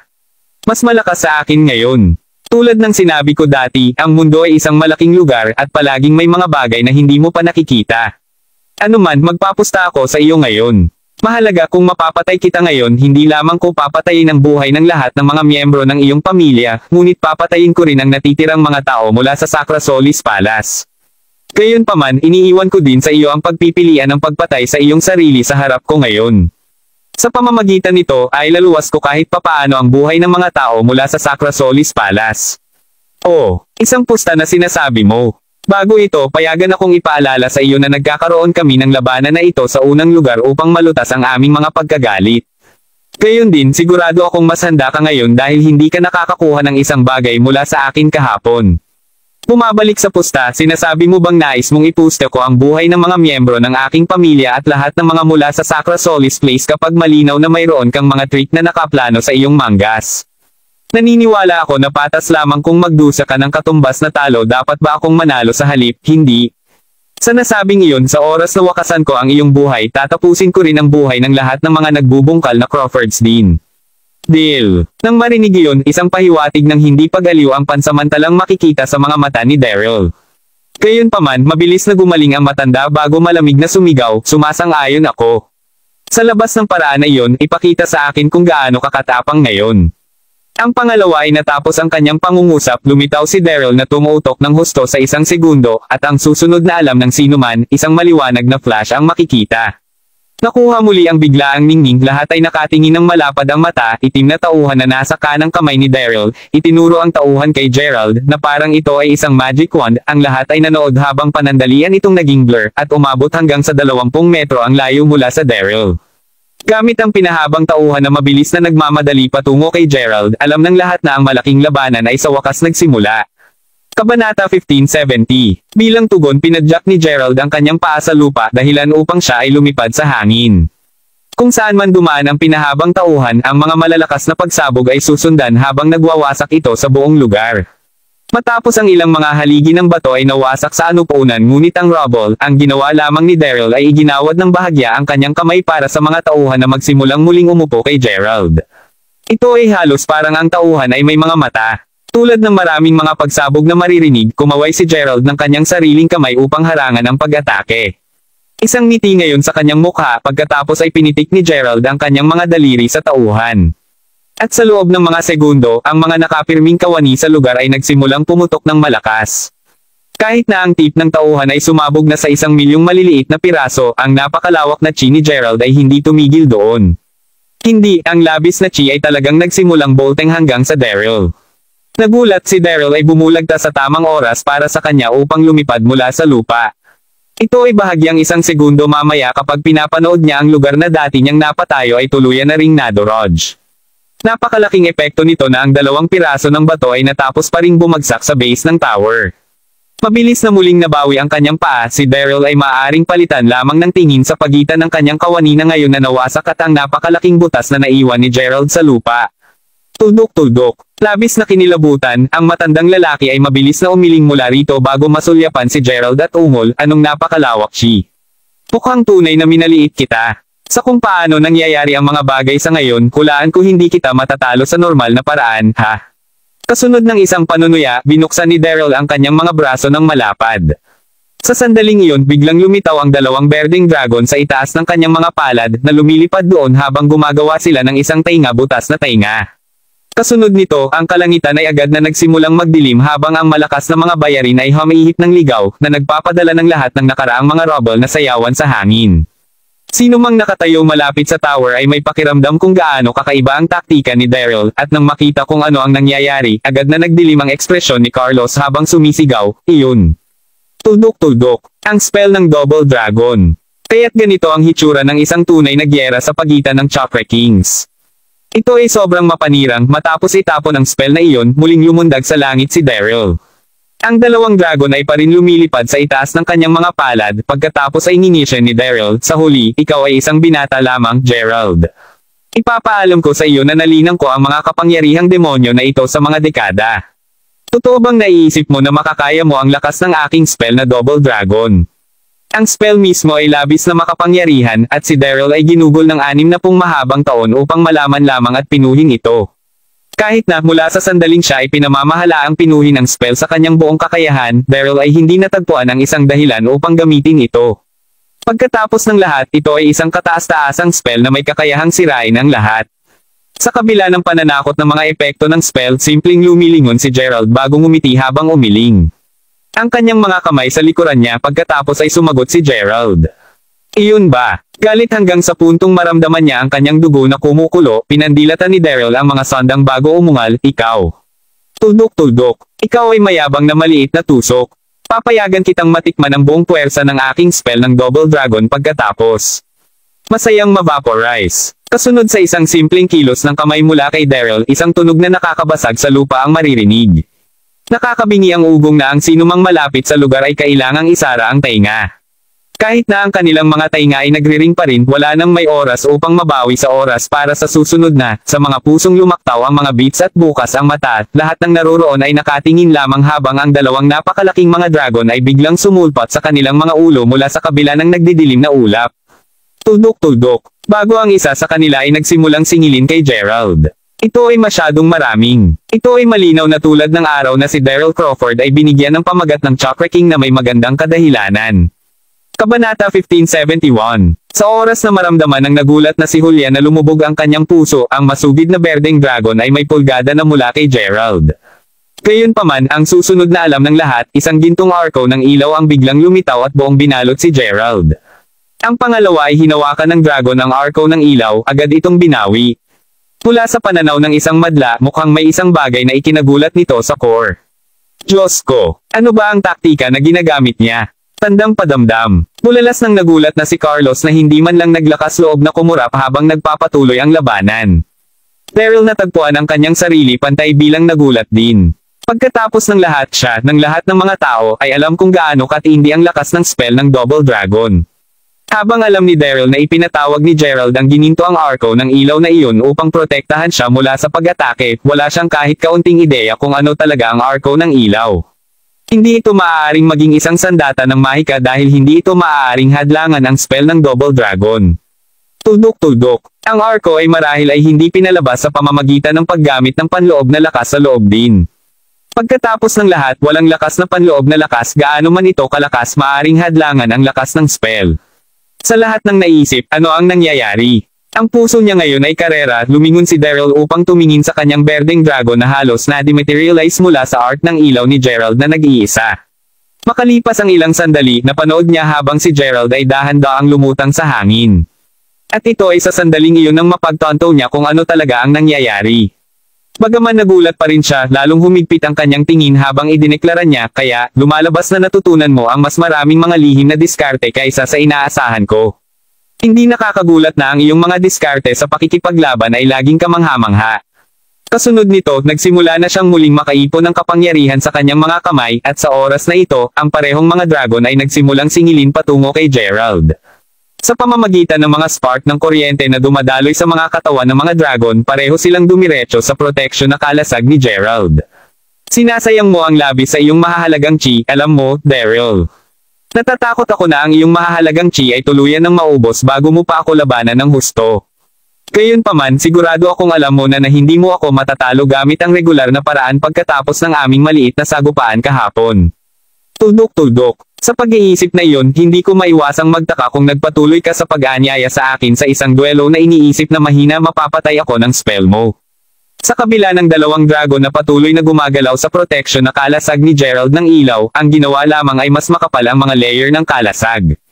Imposible. Imposible. Umungulang mapupulang mukha na si Daryl na ang mga braso ay napuno na ng nakaumbok na asul na mga ugat. Hindi nais na tanggapin lamang ito, patuloy na ipinag-uutos ni Daryl ang mga dragon na bumagsak sa arko ng ilaw ni Gerald na dahan-dahan na inalis ang kanyang mahahalagang chi. Tuldok-tuldok. Malalim sa loob, gayunpaman, alam ni Daryl na ang ginagawa niya ay wala sa halaga. Paano sa lupa naging malakas si Gerald? Alam ni Daryl para sa isang katotohanan na si Gerald ay isang third-rank chakra king lamang sa kanilang laban kahapon. Tuldok-tuldok. Ngayon, gayunpaman, ang pagsasanay ni Gerald ay maliwanag na lampas doon. Ang lakas ni Daryl ay hindi na halos maihahambing sa kay Gerald. Ang Herculean Primordial Spirit. Ito ay simpleng napakasindek. Gayunpaman, habang iniisip niya ito, mas tumanggi siyang sumuko sa pag-atake sa kanya. Siguro ang pagtitiyaga ang susi. Ang pangalawa ng kanyang pag-iisip ay natapos, gayunpaman, isang napakalaking pagsabog ang biglang narinig, na inagaw siya mula rito. Malinaw na ang pagsabog ay sanhi ng pangwakas na tupa ng mga dragon sa arko ng ilaw. At ngayon, ang nagawa na lamang ng magulat na matanda ay ang manood habang ang kanyang mga durog na berdeng dragon ay dahan-daang nagsimulang bumagsak. Tuldok-tuldok. Pagkalipas ng ilang segundo, ang kinilabutan na si Daryl ay nagtapos sa pag-agos ng isang bibig ng dugo bago mahulog mula sa langit. Sumisigaw ng sakit mula sa epekto ng pagbagsak, si Daryl ay mas takot pa rin kay Gerald habang nakabelang ang tingin sa kabataan. Alam na niya ngayon na kahit gugugulin niya ang lahat ng kanyang lakas, hindi niya magagawang masira ang mga panlaban ni Gerald. Lahat ng ito ay imposible. Tulad ng ganap na hindi paniniwala ay makikita sa mga mata ni Daryl, ang karamihan ng tao na nanunood mula sa ibaba ay natagpuan ang kanilang sarili na ganap na hindi alam kung ano ang nangyari. Kabanata 1572. Pagkatapos ng lahat, ang huling bagay na nakita nila ay isang nakakabulag na ilaw mula sa tuktok ng tore na pinilit silang lahat na ipikit. Sa oras na may ayos muli ang kanilang mga mata, si Daryl Crawford, ang maalamat na hari ng Timog Asya, ay nakahiga na sa lupa. Ano? Pulong ng boses. Sa gayong napakahusay na labanan na nagaganap, natural lamang na ang mga mula sa ibang pamilya Crawford ay naroroon din sa Dragon Tower. Ang nagsalita ay lumitaw na isang uri ng batang Panginoon at pinapanood niya ang lahat sa pamamagitan ng kanyang malaswang mga mata mula nang magsimula ang labanan. Kahit na talagang hindi niya inaasahan na ang mga bagay ay pupunta sa ganitong paraan. Hindi kaya ni Lolo na ay patong ang isang daliri kay Gerald. Samantala, sina Carlos at Julian mismo ay lubos na namangha sa kanilang nasaksihan. Tuldok-tuldok. Ito ay labanan na hindi katulad ng anumang nakita nila dati, ikaw.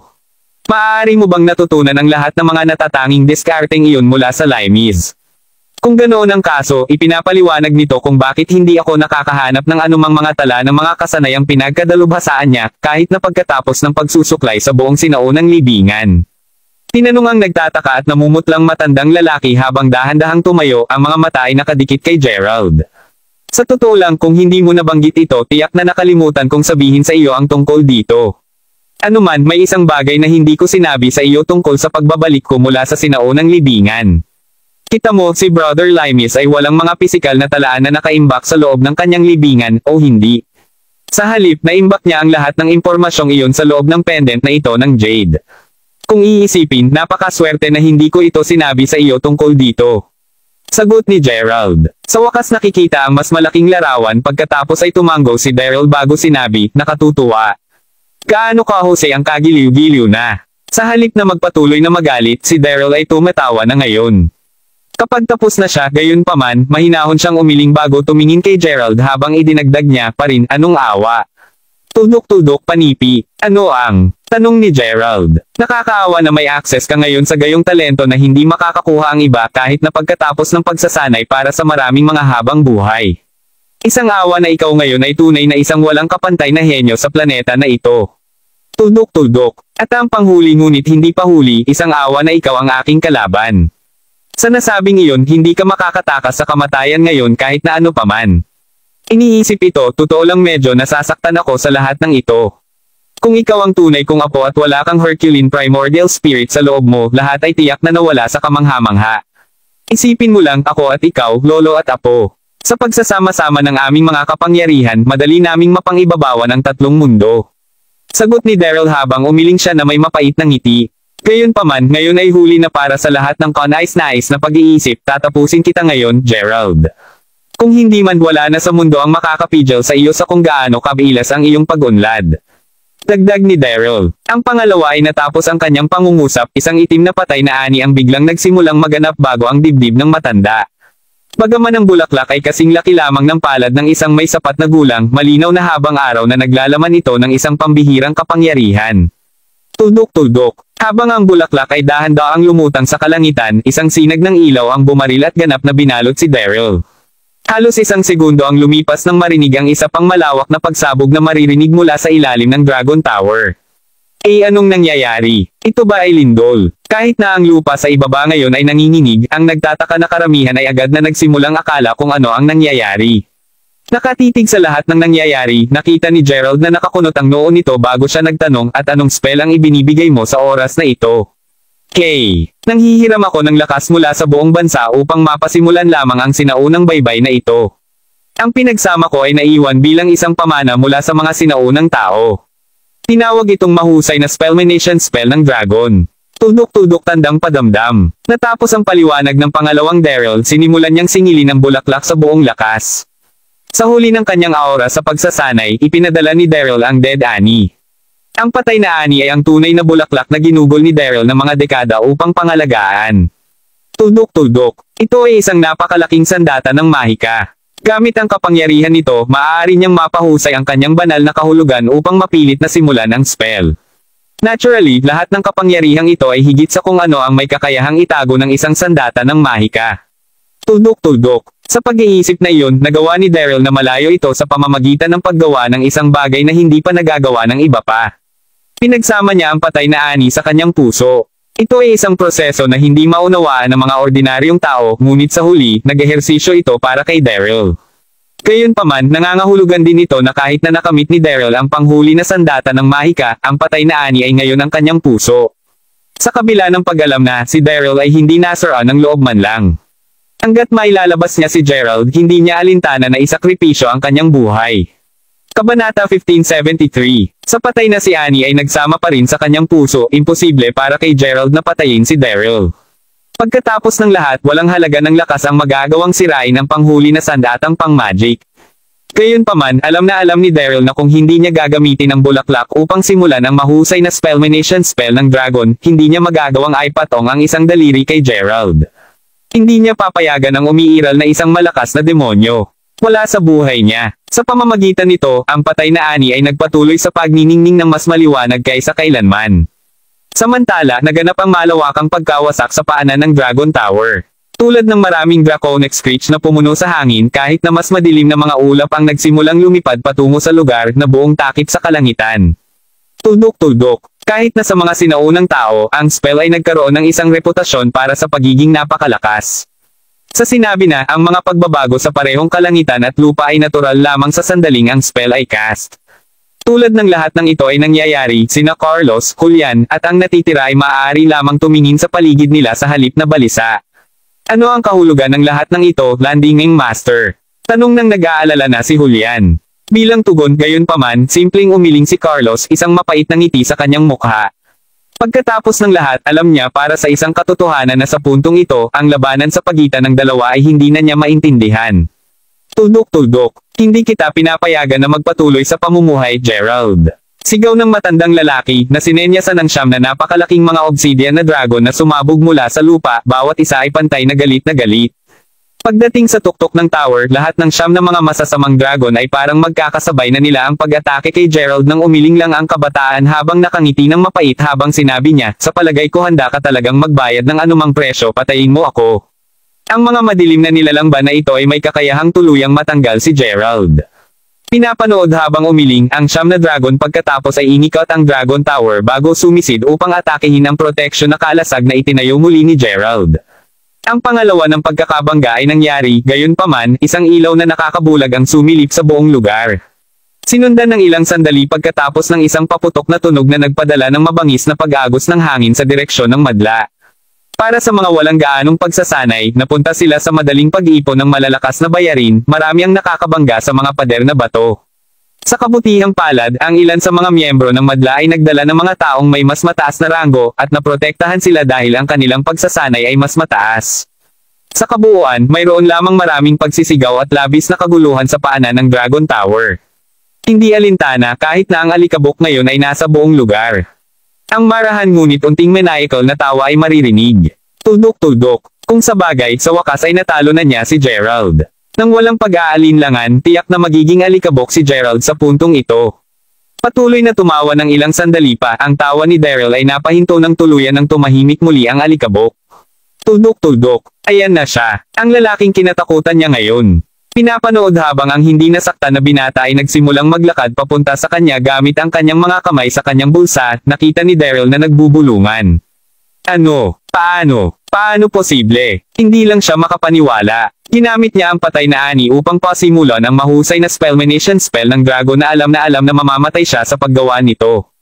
Nakakagulat kahit na matapos ang lahat ng iyon, Gerald ay maayos pa rin.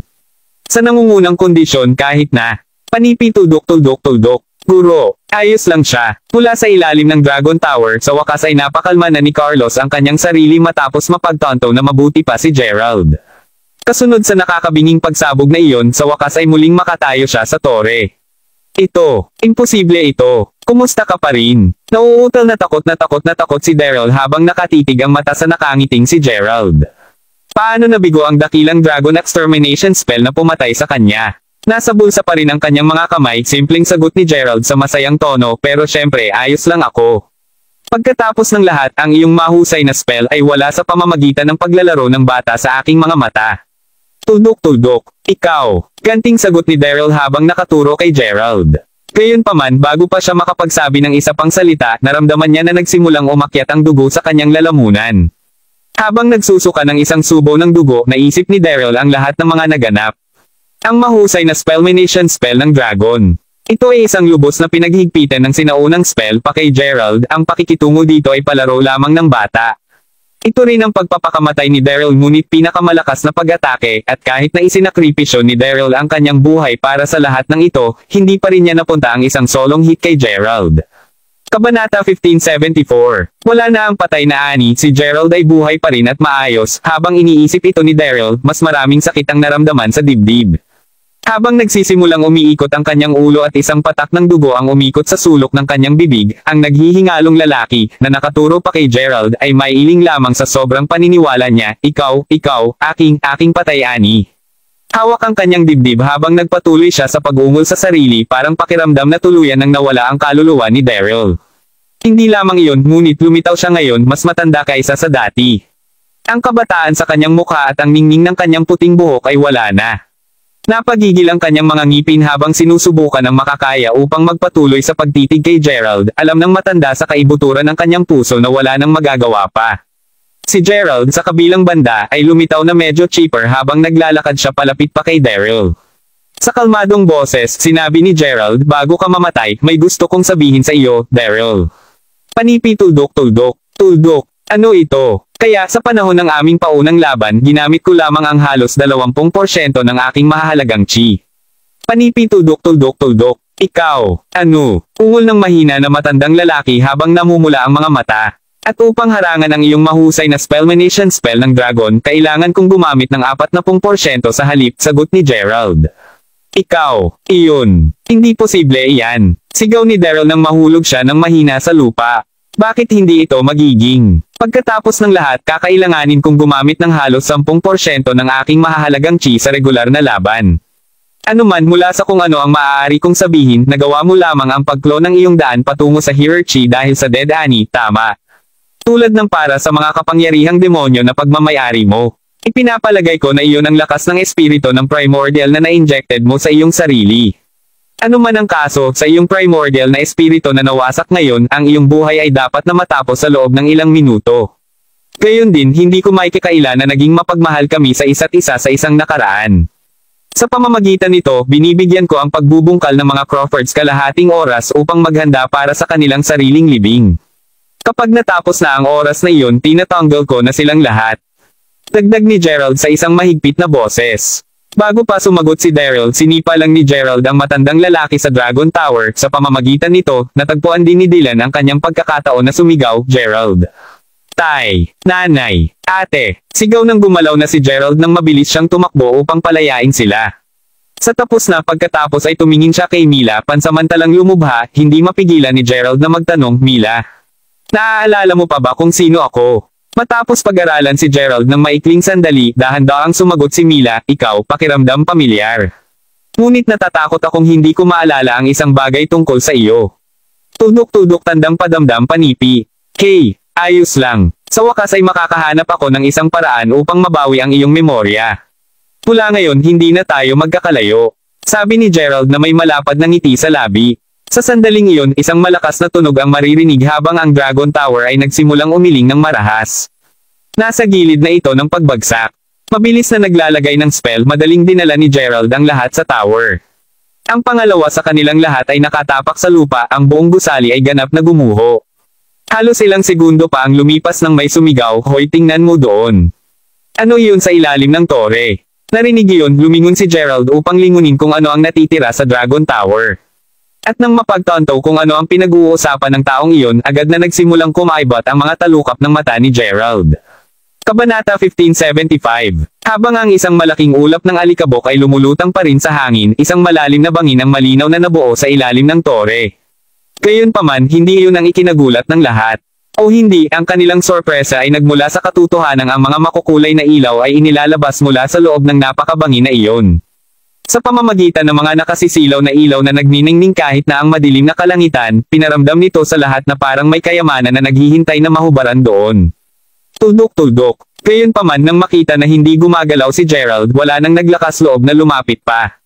Pagkatapos ng lahat, pagkatapos na masaksihan ang isang nakamamatay na labanan sa kanilang sariling mga mata, ang lahat sa kanila ay natural na nag-aalala tungkol sa kung ang hari ng hilaga ay magtatapos sa pagpatay sa kanila kung hindi sila maingat. Si Daryl, sa kabilang banda, ay mabilis na nadala ng iba pang mga Crawfords. Tuldok-tuldok. Nang makita niya ang mga makukulay na ilaw, gayunpaman, agad na nanlaki ang kanyang mga mata habang sumisigaw. Hindi. Kahit na walang lumitaw upang marinig ang kanyang mga sigaw. Tuldok-tuldok. Sa isang paraan, ito ay halos bilang kung siya ay desperadong sinusubukan upang ihinto ang isang bagay. Anuman dahan-daang lumakad si Master Ghost kay Gerald, tinitingnan ang bangin sa buong oras na sinabi niya, Master, nodding bilang tugon, pagkatapos ay lumakad si Gerald papalapit sa paanan ng tower. Tuldok-tuldok. Sa pagtingin sa ibaba, nakita niya na ang isang malalim na hukay, hindi katulad ng pagbubukas ng isang malaking balon ay nabuo sa ilalim ng tore. Kung mas tiningnan niya ito, mas naramdaman niyang may isang uri ng palasyo sa ilalim ng lupa. Upang isipin na ang pagbagsak ng Dragon Tower ay magbubunyag ng tulad ng isang lugar. Ano sa lupa iyan? Tinanong ng madla sa kanilang sarili na hindi maipagpatuloy ang natitirang pasyente. Sinilip upang masilip ang tingin, nakilala ni Gerald na ang ilaw ay lalabas mula sa isang makulay na pool ng tubig na matatagpuan sa gitna ng palasyo sa ilalim ng lupa. Tuldok-tuldok. Ang palasyo mismo ay lumitaw na higit sa 20 metro sa ibaba ng lupa. Naiintindihan na hindi siya makakakuha ng anumang karagdagang impormasyon kung manatili siya rito pagkatapos ay lumundag si Gerald kasama si Master Ghost at ang ilan pa. Kung palalim ang mga ito ay nagpunta, mas matindi ang naging pakiramdam at lahat ng ito ay dahil sa ang katunayan na mayroong kasaganaan ng mga banal na espiritu dito. Bago ito, higit na umaasa si Gerald sa paggawa ng pil upang matulungan siyang sanayin dahil natutunan niya ang sining ng paggawa ng pil. Idinagdag iyon sa talento na nakuha niya sa tulong ng Herculean Primordial Spirit. Sinabi ni Gerald na ang rate ng kanyang pagsasanay ay mas kasiya siya kahit na kung minsan ay hindi ito masyadong mabilis tulad ng inaasahan niya. Ito, syempre, ay naiintindihan. Pagkatapos ng lahat, hindi gaanong maraming mga banal na espiritu sa mundo na paikot sa una. Narito, gayunpaman, ito ay ganap na naiiba. Ang banal na mga espiritu ay dumating tulad ng hangin at maramdaman pa ni Gerald na basang-basa ang buong katawan niya rito. Kahit sina Julian at Carlos ay nanlaki ang kanilang mga mata sa hindi makapaniwala habang naramdaman na nila ang matinding pagbabago na ginagawa ng lugar na ito sa kanilang mga katawan. Ang pakiramdam ng mga banal na espiritu na tumatagos sa kanilang mga katawan. Tuldok-tuldok. Ito ay isang malapit na hindi mailalarawan na pakiramdam. Upang mailagay sa konteksto, ang pagiging nasa mundo sa itaas ay parang isang walang pera na batang nangangarap na maging mayaman. Siyempre, hindi ito mangyayari anumang oras sa lalong madaling panahon mula sa isang solong hangarin. Gayunpaman sa ibaba, parang nalaman ng parehong bata na ang kanilang bank account ay naload ng $1,000,000. Ang biglaang pagmamadali ng kaguluhan. Iyon ang nararamdaman ng lahat sa kanila ngayon. Paglingon sa nagtataka na si Gerald, nagtanong si Carlos ng may pagtataka, ano nga ba ang lugar na ito? Paano magkakaroon ng napakaraming banal na espiritu? Nakataas ang isang kilay pagkatapos ay nagsimulang tumingin sa paligid si Gerald. Tuldok-tuldok. Maya-maya nahulog ang kanyang tingin sa makaluma at makulay na pool mula noon. Matapos pagmumuni-muni ng ilang sandali, kalaunan ay may napagtanto siya at mabilis na nagtanong, sabihin, hindi ba't ang pool na ito ay katulad ng pagmumula ng mga banal na espiritu na sinabi sa akin ni Zylo noon? Tandang pananong panipi. Tulad ng ipinahiwatig na pangalan, ang mapagkukunan ng mga banal na espiritu ay may kakayahang palabasin ang maraming banal na espiritu. Sa isang paraan, gumana ito ng katulad sa isang balon ng tubig. Ano man ang kaso, napabalitang mayroong dating panahon ng mga magagaling na trainer mga ilang daang libong taon na ang nakalilipas. Noon ang mga magagaling na Panginoon ay nasa lahat ng dako at marami pa ang nakapasok sa larangan ng immortal na katawan. Kapag nagsimula ang pagsasanay, gayunpaman, halata na mayroong isang mahusay na presyo na babayaran upang umakyat sa iba pang mga ranggo. Mula sa oras na magsimula ang isang tao sa pagsasanay, sa sandaling ito ay naging isang chakra king, ang paglalakbay ay hindi madali. Kahit na matapos ang pagpasok sa mga antas ng sage at sa wakas ay pumapasok sa maalamat na mga antas ng paggamit ng immortalidad, ang paglalakbay ay hindi kailanman magiging mas mahirap. Kabanata 1576. Sa nasabing iyon, lumitaw na talagang may iba pa noon na nagawang makamit ang kaharian ng immortal na katawan. Gayunpaman sa mga nagdaang panahon, ang mga tao ay may pag-aalinlangan kahit na pagdating sa pagkakaroon ng ika-9 na ranggo na Chakra Kings, kaya't walang kahit na isaalang-alang ang pagkakaroon ng sages. Pangunahin ito dahil sa biglang pagkaubos ng mga banal na espiritu sa planeta noon. Dahil sa pangyayaring iyon, hindi lamang nagkaroon ng matinding kaguluhan sa pagitan ng langit at lupa, ngunit ang mga kalamidad ay madalas ding naganap sa isang panahon. Anuman ang lahat ng ito sa kalaunan ay nabaybay ang pagbagsak ng panahon ng mahusay na mga taga-sanay. Alinmang paraan, may ilang mga pinalad na matuklasan na ang mundo ay talagang buwang sa loob. Napagtanto na mayroong ibang mundo sa pagitan ng crust at core ng daigdig, ang mga nakakita ng mga paraan upang makatakas doon ay makakaligtas sa mga malalaking sakuna. Tuldok-tuldok. Sa ibang mundong ito, ang core ng daigdig ay ang kanilang mapagkukunan ng enerhiya, hindi katulad ng araw. Anuman pagsunod sa mga iyon, hindi lamang nila nakaya upang mabuhay, ngunit matagumpay na nakalikha sila ng isang sibilisasyon doon. Habang umiiral pa rin ito ngayon, walang sino man ang may kakayahang sanayin sa rurok na dati nilang nagawang, habang totoo na ang mga mapagkukunan ng mga banal na espiritu ay dating nakakalat sa lahat ng dako ng mundo sa nakaraan, hindi pa rin inaasahan na mayroong talagang mapagkukunan na nakatago sa ilalim ng Dragon Tower. Tuldok. Kung nagsanay ako rito, madali akong nakapunta sa antas ng isang ikawalo ranggo na Chakra King. Kahit na maaaring mahirap pa rin pumasok sa antas ng isang sage naisip ni Gerald sa sarili. Matapos surveyan ang lugar para sa kanyang sarili, nagulat ang Master Ghost. Tila may isang tao na narito dati. At lilito na may iba pang mga bagay dito. Nakita ko. Sa ngayon, mag-order ng mga tao mula sa Sacra Solis Palace na harangan ang paligid ng Dragon Tower. Walang pumapasok sa lugar na ito. Bili ni Gerald. Nang marinig iyon, agad na tumayo si Julian at nagsimulang isagawa ang utos. Sa tapos na, sa wakas ay nagpasya si Gerald na tumingin sa malayo mula sa mapagkukunan ng mga banal na espiritu at magsimulang mag-scan sa buong lugar. Tuldok. Habang ang lugar ay hindi partikular na malaki, ito ay mukhang mahusay na kagamitan. Mayroon ding isang kabaong na naruroon sa sulok ng silid. Sa paglalakad dito, natagpuan ni Gerald na ang katawan sa loob ay pagmamayari ng iba kundi ang God of Battle, Limes.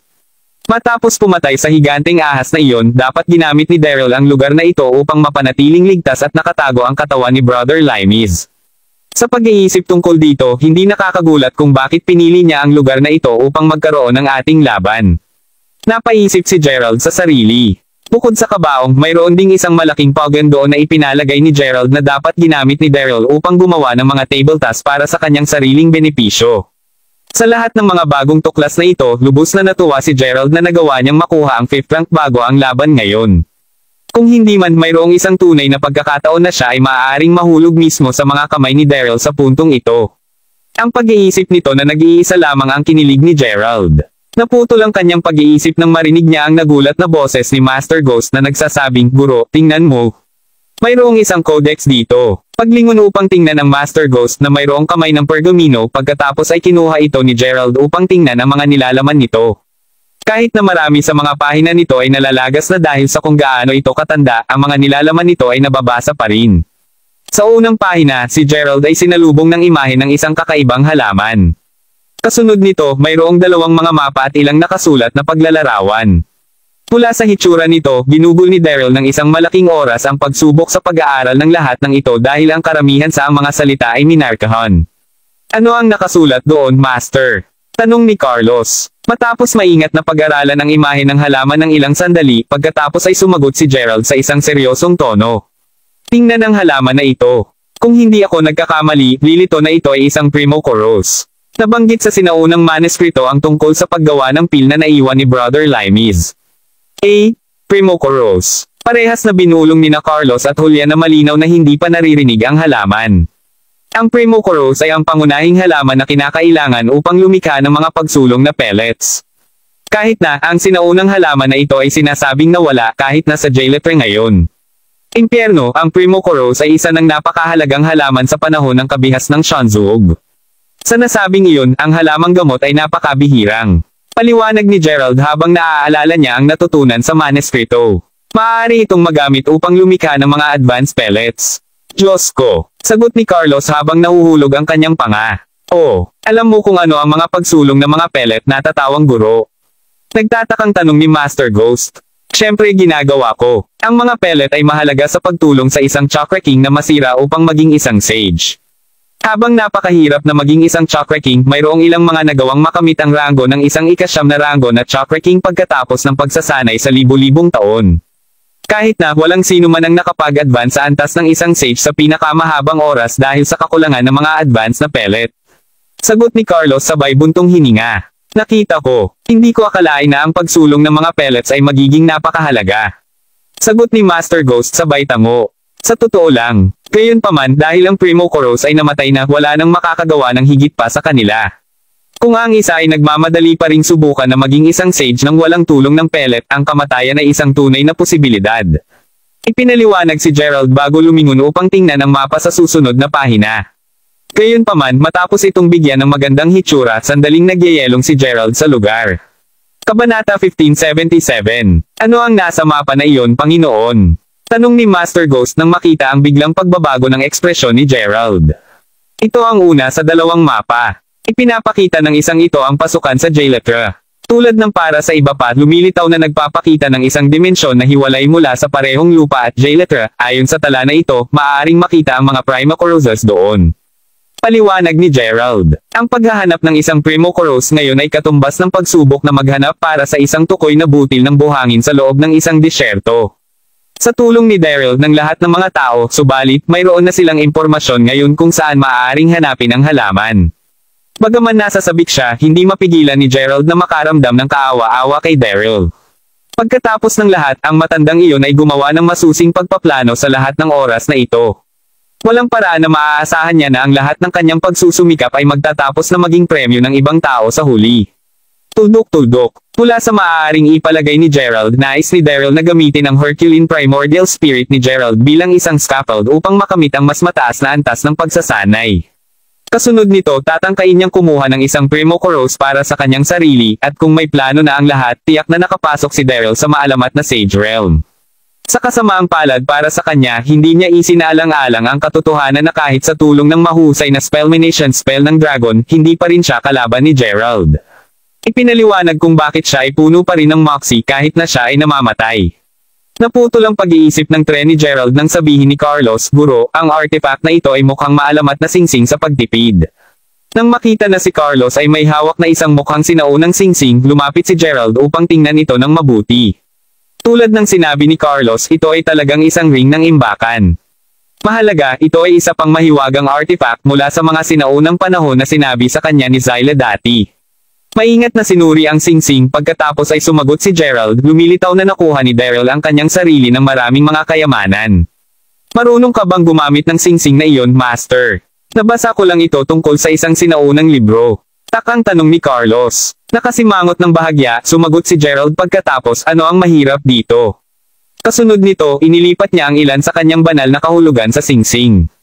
At tulad nito, isang koneksyon ang nabuo sa pagitan nila. Sa loob ng singsing, lumitaw na may isang puwang na hindi bababa sa 200 metro ang lapad. Nasabi ni Gerald dahil sa kanyang banal na pandama, halos maaari niyang maiskan ang imbakan. Kahit na, ang pinakamahalagang bagay ay ang Daryl na nakaimbak ng kaunting magagandang bagay sa loob, na ang karamihan sa kanila ay mamahaling herbs. Sa katunayan, lumitaw din na may ilang mga patay na damo sa halo. Ngayong alam na niya kung ano ang nasa loob, tiningnan ni Gerald ang pergamino sa kanyang kamay. Tindahan. Gamit ang kanyang banal na pandama, ang pergamino pagkatapos ay biglang nagsimulang kuminang. Pagkalipas ng isang segundo, ito ay naging isang daloy ng ilaw na saka hinigop ng singsing sa pag-iimbak. Nang makita iyon, agad na nag-cheer si Carlos. Kasunod nito, itinabi ni Gerald ang kabaong ni Limes sa loob ng ring. Kapag nahanap na niya ang pagkakataon, tiyak na ibabalik niya ang kanyang bangkay kay Zyla. Hindi nagtagal, lahat sila ay lumabas sa lugar at agad na sinimulang selyohan ni Gerald ang lugar gamit ang isang protection spell.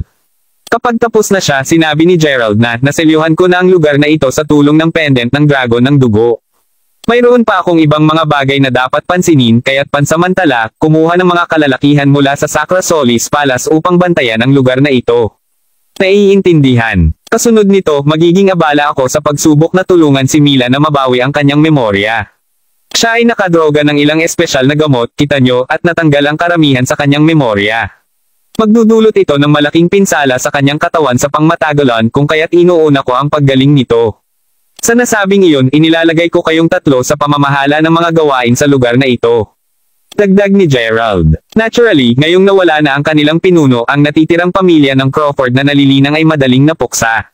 Gayunpaman kung gaano kaswerte kay Gerald na makahanap ng isang mapagkukunan ng mga banal na espiritu. Hindi lamang iyon, nagawa rin niyang makakuha ng maraming kayamanan ni Daryl.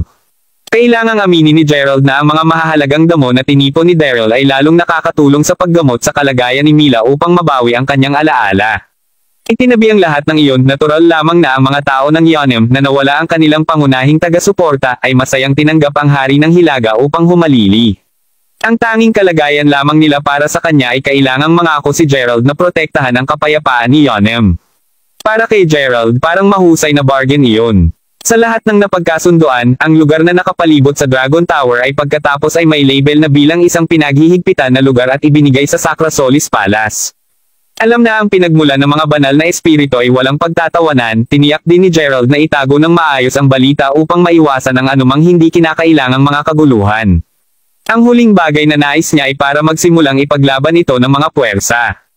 Bukod sa paggamit ng pinagmulan ng banal na espiritu para sa kanyang sarili, ginamit din ito ni Gerald upang lumikha ng mga suplemento na pampalusog para sa mga miyembro ng Sacra Solis Palace upang mapalakas ang kanilang pagsasanay. Sa madaling panahon, lumipas ang 5 taon nang walang insidente. Kabanata 1578. Sa kasalukuyang araw malapit sa mga hangganan ng Yonem, ang dating Dragon Tower ay naging isang malakastilyo na gusali. Mabigat na binabantayan ng mga regular na sundalo pati na rin ng ilang malalakas na magsasaka, walang nang ahas na kahit nasa loob ng 100 milyang radius ng lugar. Tuldok-tuldok. Sa pinakaloob na lugar ng gusali, 10 malungkot na matandang gwardya ang makikita na nakatayo sa magkabilang panig ng isang pasukan na humantong sa isang misteryosong mukhang kuweba sa bato. Hindi pa ba nakakakalabas ang master? Pulong ng mga gwardya sa kanilang sarili. Sa puntong iyon, ang isa sa mga gwardya ay naglalakad na pabalik-balik sa kanyang mga kamay sa kanyang likuran. Ilang sandali, si Julian na isa sa mga nagbabantay ay hindi mapigil ang ngumiti habang sinasabi, "Carlos, maaari ka na bang tumigil sa paglalakad sa paligid? Pinaghihilo mo ako." Narinig iyon, ang 8 iba pa ay nagsimulang asarin din si Carlos. Ang 8 iba pang mga gwardya ay malakas na magsasaka na sumilong sa ilalim ng pakpak ni Gerald sa loob ng nakaraang 5 taon. Gayunpaman, hindi lamang sila ang upang maging lantad, may halos labis na lakas ng mga malalakas na magsasaka na nagpas siyang maging hari ng mga tagasunod ng Hilaga. Sa nasabing iyon, lumago ang samahan ng malaki sa paglipas ng panahon na humahantong sa isang hierarchy na nabuo. Kabilang sa mga ito, 10 nakatatanda ay itinalaga upang maging personal na katulong ng hari ng Hilaga at sila rin ang kanyang pinakamalakas na kalalakihan. Tahimik mga ginoo. Sumigaw ng isang tunog ng dating tunog sa oras na iyon na agad na nagtulak sa mga kalalakihan na kumilos. Ang pangalawang nakita nila siya, agad na yumuko ang mga matatanda bago idineklara, "Master Ghost." Gayunpaman, sa napagtanto na ang isang kagandahan ay dumating kasama si Master Ghost, ang mga gwardya ay bahagyang naglakaslog na huminga bago mabilis na yumuko muli sa oras na ito kahit na mas magalang habang sumisigaw, "Miss Smith." Tama talaga, ang babae ay walang iba kundi si Mila, at pagkatapos ng maraming maingat na pangangalaga mula kay Gerald, nagawa ni Mila na mabawi ang halos 80% ng kanyang memorya. Sa totoo lang, ikakasal na sana sila sa puntong ito kung hindi dahil sa patuloy na pag-atake mula sa iba pang mga puwersa sa buong 5 taon na ito. Si Master Crawford ay nag-aalaga ng mabuti kay Miss Smith sa lahat ng mga taon hanggang sa puntong bumalik siya sa Mayberry kasama niya sa loob ng 3 taon upang mapagaan ang paggaling ng memorya niya. Ngayon na nakumpleto na ni Master Crawford ang kanyang pag-iisa at lalabas anumang oras ngayon, mas mabuti mong huwag mong hayaan na mahuli ka niya na walang gawi. Kung gagawin niya ito, tiyak na mahaharap mo ang kanyang galit. Huwag kalimutan na si Miss Smith ay halos nakuha muli ng mga tao mula sa jailetter 1 taon na ang nakalilipas. Binalaan si Master Ghost. Nang marinig iyon, ang 10 nakatatanda ay agad na tumango ng medyo balisa. 1 taon na ang lumipas, nagpasya si Gerald na ipasok ang pag-iisa upang makitungo sa mas malakas na mga kaaway mula sa iba pang mga puwersa. Nasa paligid din ng panahong iyon ang inutusan ng pamilya Quartermain mula sa jailetter ang kanilang angkan sa mundo na agawin si Mila. Sa kabutihang palad, ang 10 matatanda ay nagawang protektahan siya pagkatapos dumaan sa isang nakamamatay na labanan. Hindi lahat na hindi pangkaraniwan para sa mga puwersa ng jailetter na ipadala ang kanilang mga angkan sa mundo upang maitaguyod ang kanilang kapangyarihan at makagambala sa mga bagay dito. Bukod sa kanilang sariling mga kasapi ng angkan, mayroon ding ilang tulad ni Daryl na nagtataglay ng kapangyarihan ng isang Chakra King, na lihim na nakikipagsabuatan sa mga puwersa ni jailetter at kusang loob na naging kanilang mga tuta. Anuman, ang maraming mga salungatan na nangyari sa loob ng mga dingding ng kastilyo na ito ay halos nagmula sa parehong malalim na poot at ang katotohanan na ang pinagmula ng mga banal na espiritu ay natuklasan ng iba pang mga puwersa mga 2 taon na ang nakalilipas. Sa sandaling iyon, ang berdeng pintuan ng bato ng palasyo sa ilalim ng lupa ay dahan-daang nagsimulang bumulwak na hinihimok ang lahat na tumahimik. Si Mila, sa kabilang banda, natagpuan ang kanyang pamumula habang masigasig siyang tumingin sa bungad na dingding na bato. Ang lahat ay labis na nasa sabik. Pagkatapos ng lahat, sa wakas ay muling lalabas muli si Master Crawford. Kabanata 1579. Sa isang malakas na thud, ang pintuan ng bato ay tuluyang bumukas at lumabas si Gerald, habang ang kanyang hitsura ay hindi nagbago ng magkano sa nakaraang 5 taon, mayroong isang pambihirang pagbabago sa kanyang ugali. Kung kailangang ilarawan ito ng isa, mayroon na siyang hindi malinaw na aura ng isang nakahihigit. Guro. Sigaw ng lahat ng naruroon habang yumuko sila ng malalim sa kanya. Nodding bahagyang pagkatapos ay lumingon si Gerald upang tingnan ang nakalulugod na Mila na hindi mapigilan ang sarili na sabihin, bumalik ka sa wakas, Gerald. Tudok-tudok tandang padamdam panipi. Sa totoo lang, kahit na kailangan kong pabilisin ang aking pagsasanay. Kung hindi man hindi ko magagawang harapin ang paulit-ulit na pag-atake mula sa Ringmasters of Obliteration at sa mga Chakra Kings. Sagot ni Gerald, kasalukuyan kang nagpapalabas ng isang pambihirang aura, Panginoon. Maaari ba't nagawa mong maging isang ikawalong ranggo na Chakra King? Tanong ni Carlos na namangha sa napakalawak na pagbabago na naramdaman niya sa loob ni Gerald. Meron akong. Sa tulong ng mapagkukunan ng mga banal na espiritu, talagang nakabasag ako sa pangwalo na ranggo mga kalahating taon na ang nakalilipas. Nakalulungkot na sapat, hindi pa ako nakapagbuti ng mas malayo sa huling bahagi ng taon. Ang pagiging pinakamataas na ranggo sa larangan, natural na hindi magiging madali para sa sino man na maging isang ikasyam na ranggo na Chakra King, kahit na para kay Gerald na natutunan ito sa mahirap na paraan. Pagkatapos ng lahat, hindi siya nakapag-unlad ng lahat kahit na pagkatapos ng pagsasanay sa loob ng 6 na buwan. Sabihin sa katotohanan, si Gerald ay halos mabulag ng puot sa maraming mga okasyon sa panahon ng kanyang pag-iisa. Madalas din siyang nag-aalinlangan kung makakapasok pa siya sa ikasyam na ranggo. Pagkatapos ng lahat sa kanyang dating pagsasanay kahit na naging mabagal ito, mararamdaman ni Gerald kahit papaano ang isang pag-unlad. Habang sinusubukang umakyat sa ikasyam na ranggo, gayunpaman, halos maramdaman nito na parang papalubog siya ng palalim sa dagat. Sa madaling salita, naramdaman na parang ang kanyang pagsasanay ay hindi nagbubunga ng anumang mga resulta at ang pag-iisip nito lamang ang nag-alala sa kanya. Sa pag-iisip pabalik noong una niyang natagpuan ang mapa na humahantong sa lokasyon ng Primo Koros, naalala ni Gerald kung paano niya pinlano na hanapin ang halaman pagkatapos na makalusot sa ikasyam na ranggo. Kapag nahanap na, gagawa siya ng isang advance na peel bago gamitin ito upang makapasok sa maalamat na Sage Realm. Kasunod nito, inaasahan ni Gerald na sa wakas ay magkakaroon siya ng karapatang magsalita bago ang Ringmasters of Obliteration.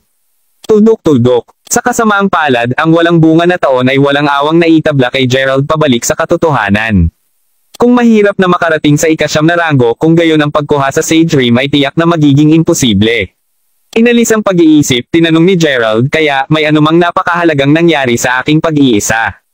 Nang marinig ang katanungang iyon, agad na ibinaba ng 10 nakatatanda ang kanilang ulo. Pagkaraan ng ilang sandali, sa wakas ay sinabi ng Master Ghost. Tuldok-tuldok. Mga isang taon na ang nakalilipas, ipinadala ng mga Quartermain ang kanilang mga kalalakihan upang tangkain na muling makuha si Miss Smith. Idinagdag din nila na kung mananatili kasat na pagtanto ang pag-aalanga ni Master Ghost pagkatapos ay sumimangot si Gerald bago nagtanong, keep on what? Ang mga Quartermain ay ang pamilya na kumuha kay Mila noong panahong iyon at sila rin ay isang napakalakas na pamilya sa loob ng Jailatra. Sa mga nakaraang taon, suportado nila ang maraming puwersa sa mundo. Tuldok-tuldok. Mismong si Daryl lamang ang nakakita kay Mila dahil sa ang lihim niyang pakikipagsabuatan sa kanila sa pag-iisip ng lahat ng iyon, talagang hindi lahat iyon hindi inaasahan para sa mga Quartermain na patuloy na subukang ibalik si Mila. Habang ang mismong iyon ay isang menor de edad na kakulangan, ang totoong issue ay ang Sun League mismo ang sumusuporta sa Quartermains. Alam iyon, wastong nag-alala si Gerald. Ito rin ang dahilan kung bakit niya pinilit na mapabilis ang kanyang pagsasanay. Pagkatapos ng lahat, medyo mahina pa rin siya sa loob ng kanilang presensya. Panipi tuldok-tuldok-tuldok. Sinabi nila na kung nagpatuloy ka sa pagiging matigas ang ulo, hindi na nila ipagpatuloy ang pagpapadala sa amin ng kanilang mga maliit na fries. Sa halip, magpapadala sila ng totoong mga masters mula sa Jailatra upang tapusin ka minsan at para sa lahat. Sinagot ng totoo si Master Ghost. Panipi tuldok-tuldok-tuldok. Kita ko, sabi ni Gerald, lumalim ang kanyang noo. Kabanata 1580. Sa pagtingin sa pagbabago ng ekspresyon ni Gerald, nais sabihin ng Master Ghost kahit na natapos niyang masiksik ang bibig. Mismong si Mila ay simpleng binaba ang kanyang ulo dahil sa pagkakasala. Bagaman may bahagyang mga pagbabago sa kanilang mga ekspresyon, napansin pa rin sila ni Gerald. At kumusta naman ang mga mula sa Ringmasters of Obliteration? Dumating ba sila upang magdulot muli ng kaguluhan? Tanong ni Gerald. Palagi nila kaming sinisira. Totoong nasanay na kami sa kanila. Nakita ko. At kumusta ang aking mga magulang at kapatid? Tanong ni Gerald na medyo nakataas ang kilay. Panipi tuldok-tuldok-tuldok. Tungkol sa, nasagot ni Master Ghost habang ang kanyang mukha ay bahagyang namutla. Kahit na ang 10 matatanda ay natagpuan ang kanilang mga sarili na mas nagpapababa ng kanilang ulo kahit na hindi manggahas na huminga. Tuldok-tuldok. Tungkol kay Mila, maya-maya pa ay nagsimulang tumulo ang luha sa pisngi. Pinapanood habang tinatakpan ang kanyang bibig sa kanyang kalungkutan pagkatapos ay tumahol si Gerald. Ano ang mali? Ano ang nangyari sa kanila? Narinig iyon, umiyak lamang ng malakas si Mila habang nakaluhod ang 10 nakatatanda. Kuminga pagkatapos ay sumagot si Master Ghost. Mga 1 taon na ang nakakalipas noong nagkaroon kami ng mabangis na labanan kasama ang mga Quantok. Tuldok-tuldok. Gayunpaman sa labanang iyon, ipinakita din ng mga Quartermain ang kanilang mga sarili. Kami ay hindi kailanman naging pareho nila. Sa huli, idineklara nila na hindi lamang nais nila na bumalik si Miss Smith, ngunit nais ka rin nilang patayin. Kasunod nito, binigyan nila kami ng 3 araw kay Miss Smith sa kanila. Kung hindi kami sumunod, sinabi nila sa amin na lipulin nila ang buong lungsod. Namula ang kanyang mga mata, tinanong ni Gerald, ano ang nangyari pagkatapos nito? Tandang padamdam panipi. Panipi tuldok-tuldok-tuldok. Ang mga Quartermain ay wala man lang pakialam tungkol sa kasunduan na mayroon sila sa Ringmasters of Obliteration. Sa nasabing iyon, natapos nila ang pagpatay sa maraming tao sa pamilya Crawford. Ang batang master na si Yol sa partikular ay nakapiring ang kanyang mga mata at ang kanyang dila ay hiniwa dahil lamang sa nais niyang makipagtalo sa kanila. Hindi lang iyon, naputol din ang braso ni Elder Julian. Nang marinig iyon, tumibok ang puso ni Gerald habang nagbubulungan siya, Yol, sa pag-iisip tungkol sa kanyang godbrother. Kinailangan ni Gerald na aminin na si Yol ay naghihirap ng sobra mula nang makilala niya si Gerald. Dapat ay nasisiyahan siya sa buhay ngayon. Sa halip, napunta siya sa labis na pinahihirapan dahil kay Gerald. Tungkol kay Julian, paglingon nito sa matanda na pagtanto niya na nawawala talaga ang isang braso niya. Inaangat ang walang laman na manggas ni Julian, nagsimulang lumuha ang mga mata ni Gerald. Matapos makatingin ng bahagya sa manggas, si Julian, na may tubig din ang mata ngayon, ay inalis ang kanyang lalamunan bago sabihin, off. Tuldok-tuldok. Ano man, hanapin ko ang aking kasalukuyang estado na mas komportable. Umiling siya pagkatapos ay lumingon si Gerald upang malamig na tinitigan si Master Ghost bago magtanong. Ano pa ang nangyari? Nakatago namin si Miss Smith ng maaga pa sa una kaya't hindi niya alam ang tungkol sa lahat ng ito sa panahong iyon. Ano man, alam kong mabuti na hindi lamang sila nandito para kay Miss Smith. Ito ay lubos na maliwanag na sinusubukan din nilang lupigin ang mapagkukunan ng mga banal na espiritu para sa mga Quartermain. Kung nagtagumpay sila, tiyak na masusuportahan nila ang Quantox upang mapupuksaka at maging bagong hari ng Hilaga. Sa pag-iisip na iyon, wala sa mga miyembro ng palasyo ng Sacra Solis ang nagsabi sa kanila ng iyong lokasyon kahit na nagdulot ito ng kanilang pagkamatay. Habang ginawa nila ang mga kakilakilabot na bagay kay Young Master Yol, iyon lamang ang unang kalahati ng kanilang babala sa iyo. Kasunod nito, sinira pa nila ang mga binti ng matandang Master at Old Mistress bago sila ginapos. Inilayo pa nila si Miss Crawford, sinasabing gagawin silang alipin ng mga Quartermain sa loob ng 100 taon. Sagot ni Master Ghost, ano? Umungalang galit na si Gerald na ang mahahalagang chi ay umapaw na ngayon mula sa kanyang katawan, ang kanyang mga mata ay nag-aalab sa pamamaslang. Panipi tuldok-tuldok-tuldok. Ito ang aking ideya na ilihim ito mula sa iyo kahit saglit lang, Panginoon. Pagkatapos ng lahat, kung gumawa ka ng mabilis na hitsura, tiyak na papatayin ka nila. Kapag nangyari iyon, ang lahat ay totoong magiging tapos na. Tiyak na papatayin ng mga Quantok ang natitirang sa amin at kasunod nito, makoronahan sila bilang bagong hari ng Hilaga. Ano man, dahil nagambag pa rin tayo ng kaunti sa Ringmasters of Obliteration sa mga nagdaang taon, sa kabila ng aming mga hidwaan, natapos sila sa pagitan. Matapos ang ilang negosasyon, binigyan nila kami ng 1 taon upang ibalik sa kanila si Miss Smith. Tatanggapin mo rin ang iyong parusang kamatayan noon. Sa kanilang mga salita, ang iyong kamatayan ay ang tanging paraan na ang natitirang mga Crawfords ay mananatiling buhay. Sigaw ni Master Ghost habang nakaluhod sa lupa bago humagulgol. Bagaman galit na galit si Gerald, alam niya na ito na ang pinakamahusay na resulta na inaasahan nilang makamit. Anumang iba pang mga kinalabasan ay tiyak na humantong sa kanilang lahat na pinatay ng mga Quantok. Tuldok-tuldok. Kung nangyari iyon, hindi maisip ni Gerald kung gaano karaming mga buhay ang magtatapos sa pagiging sakripisyo dahil lamang sa kanya. Kahit na, ang kanyang kapatid na babae, ang kanyang pamilya, hindi ito isang bagay na kaya niya lang tiisin.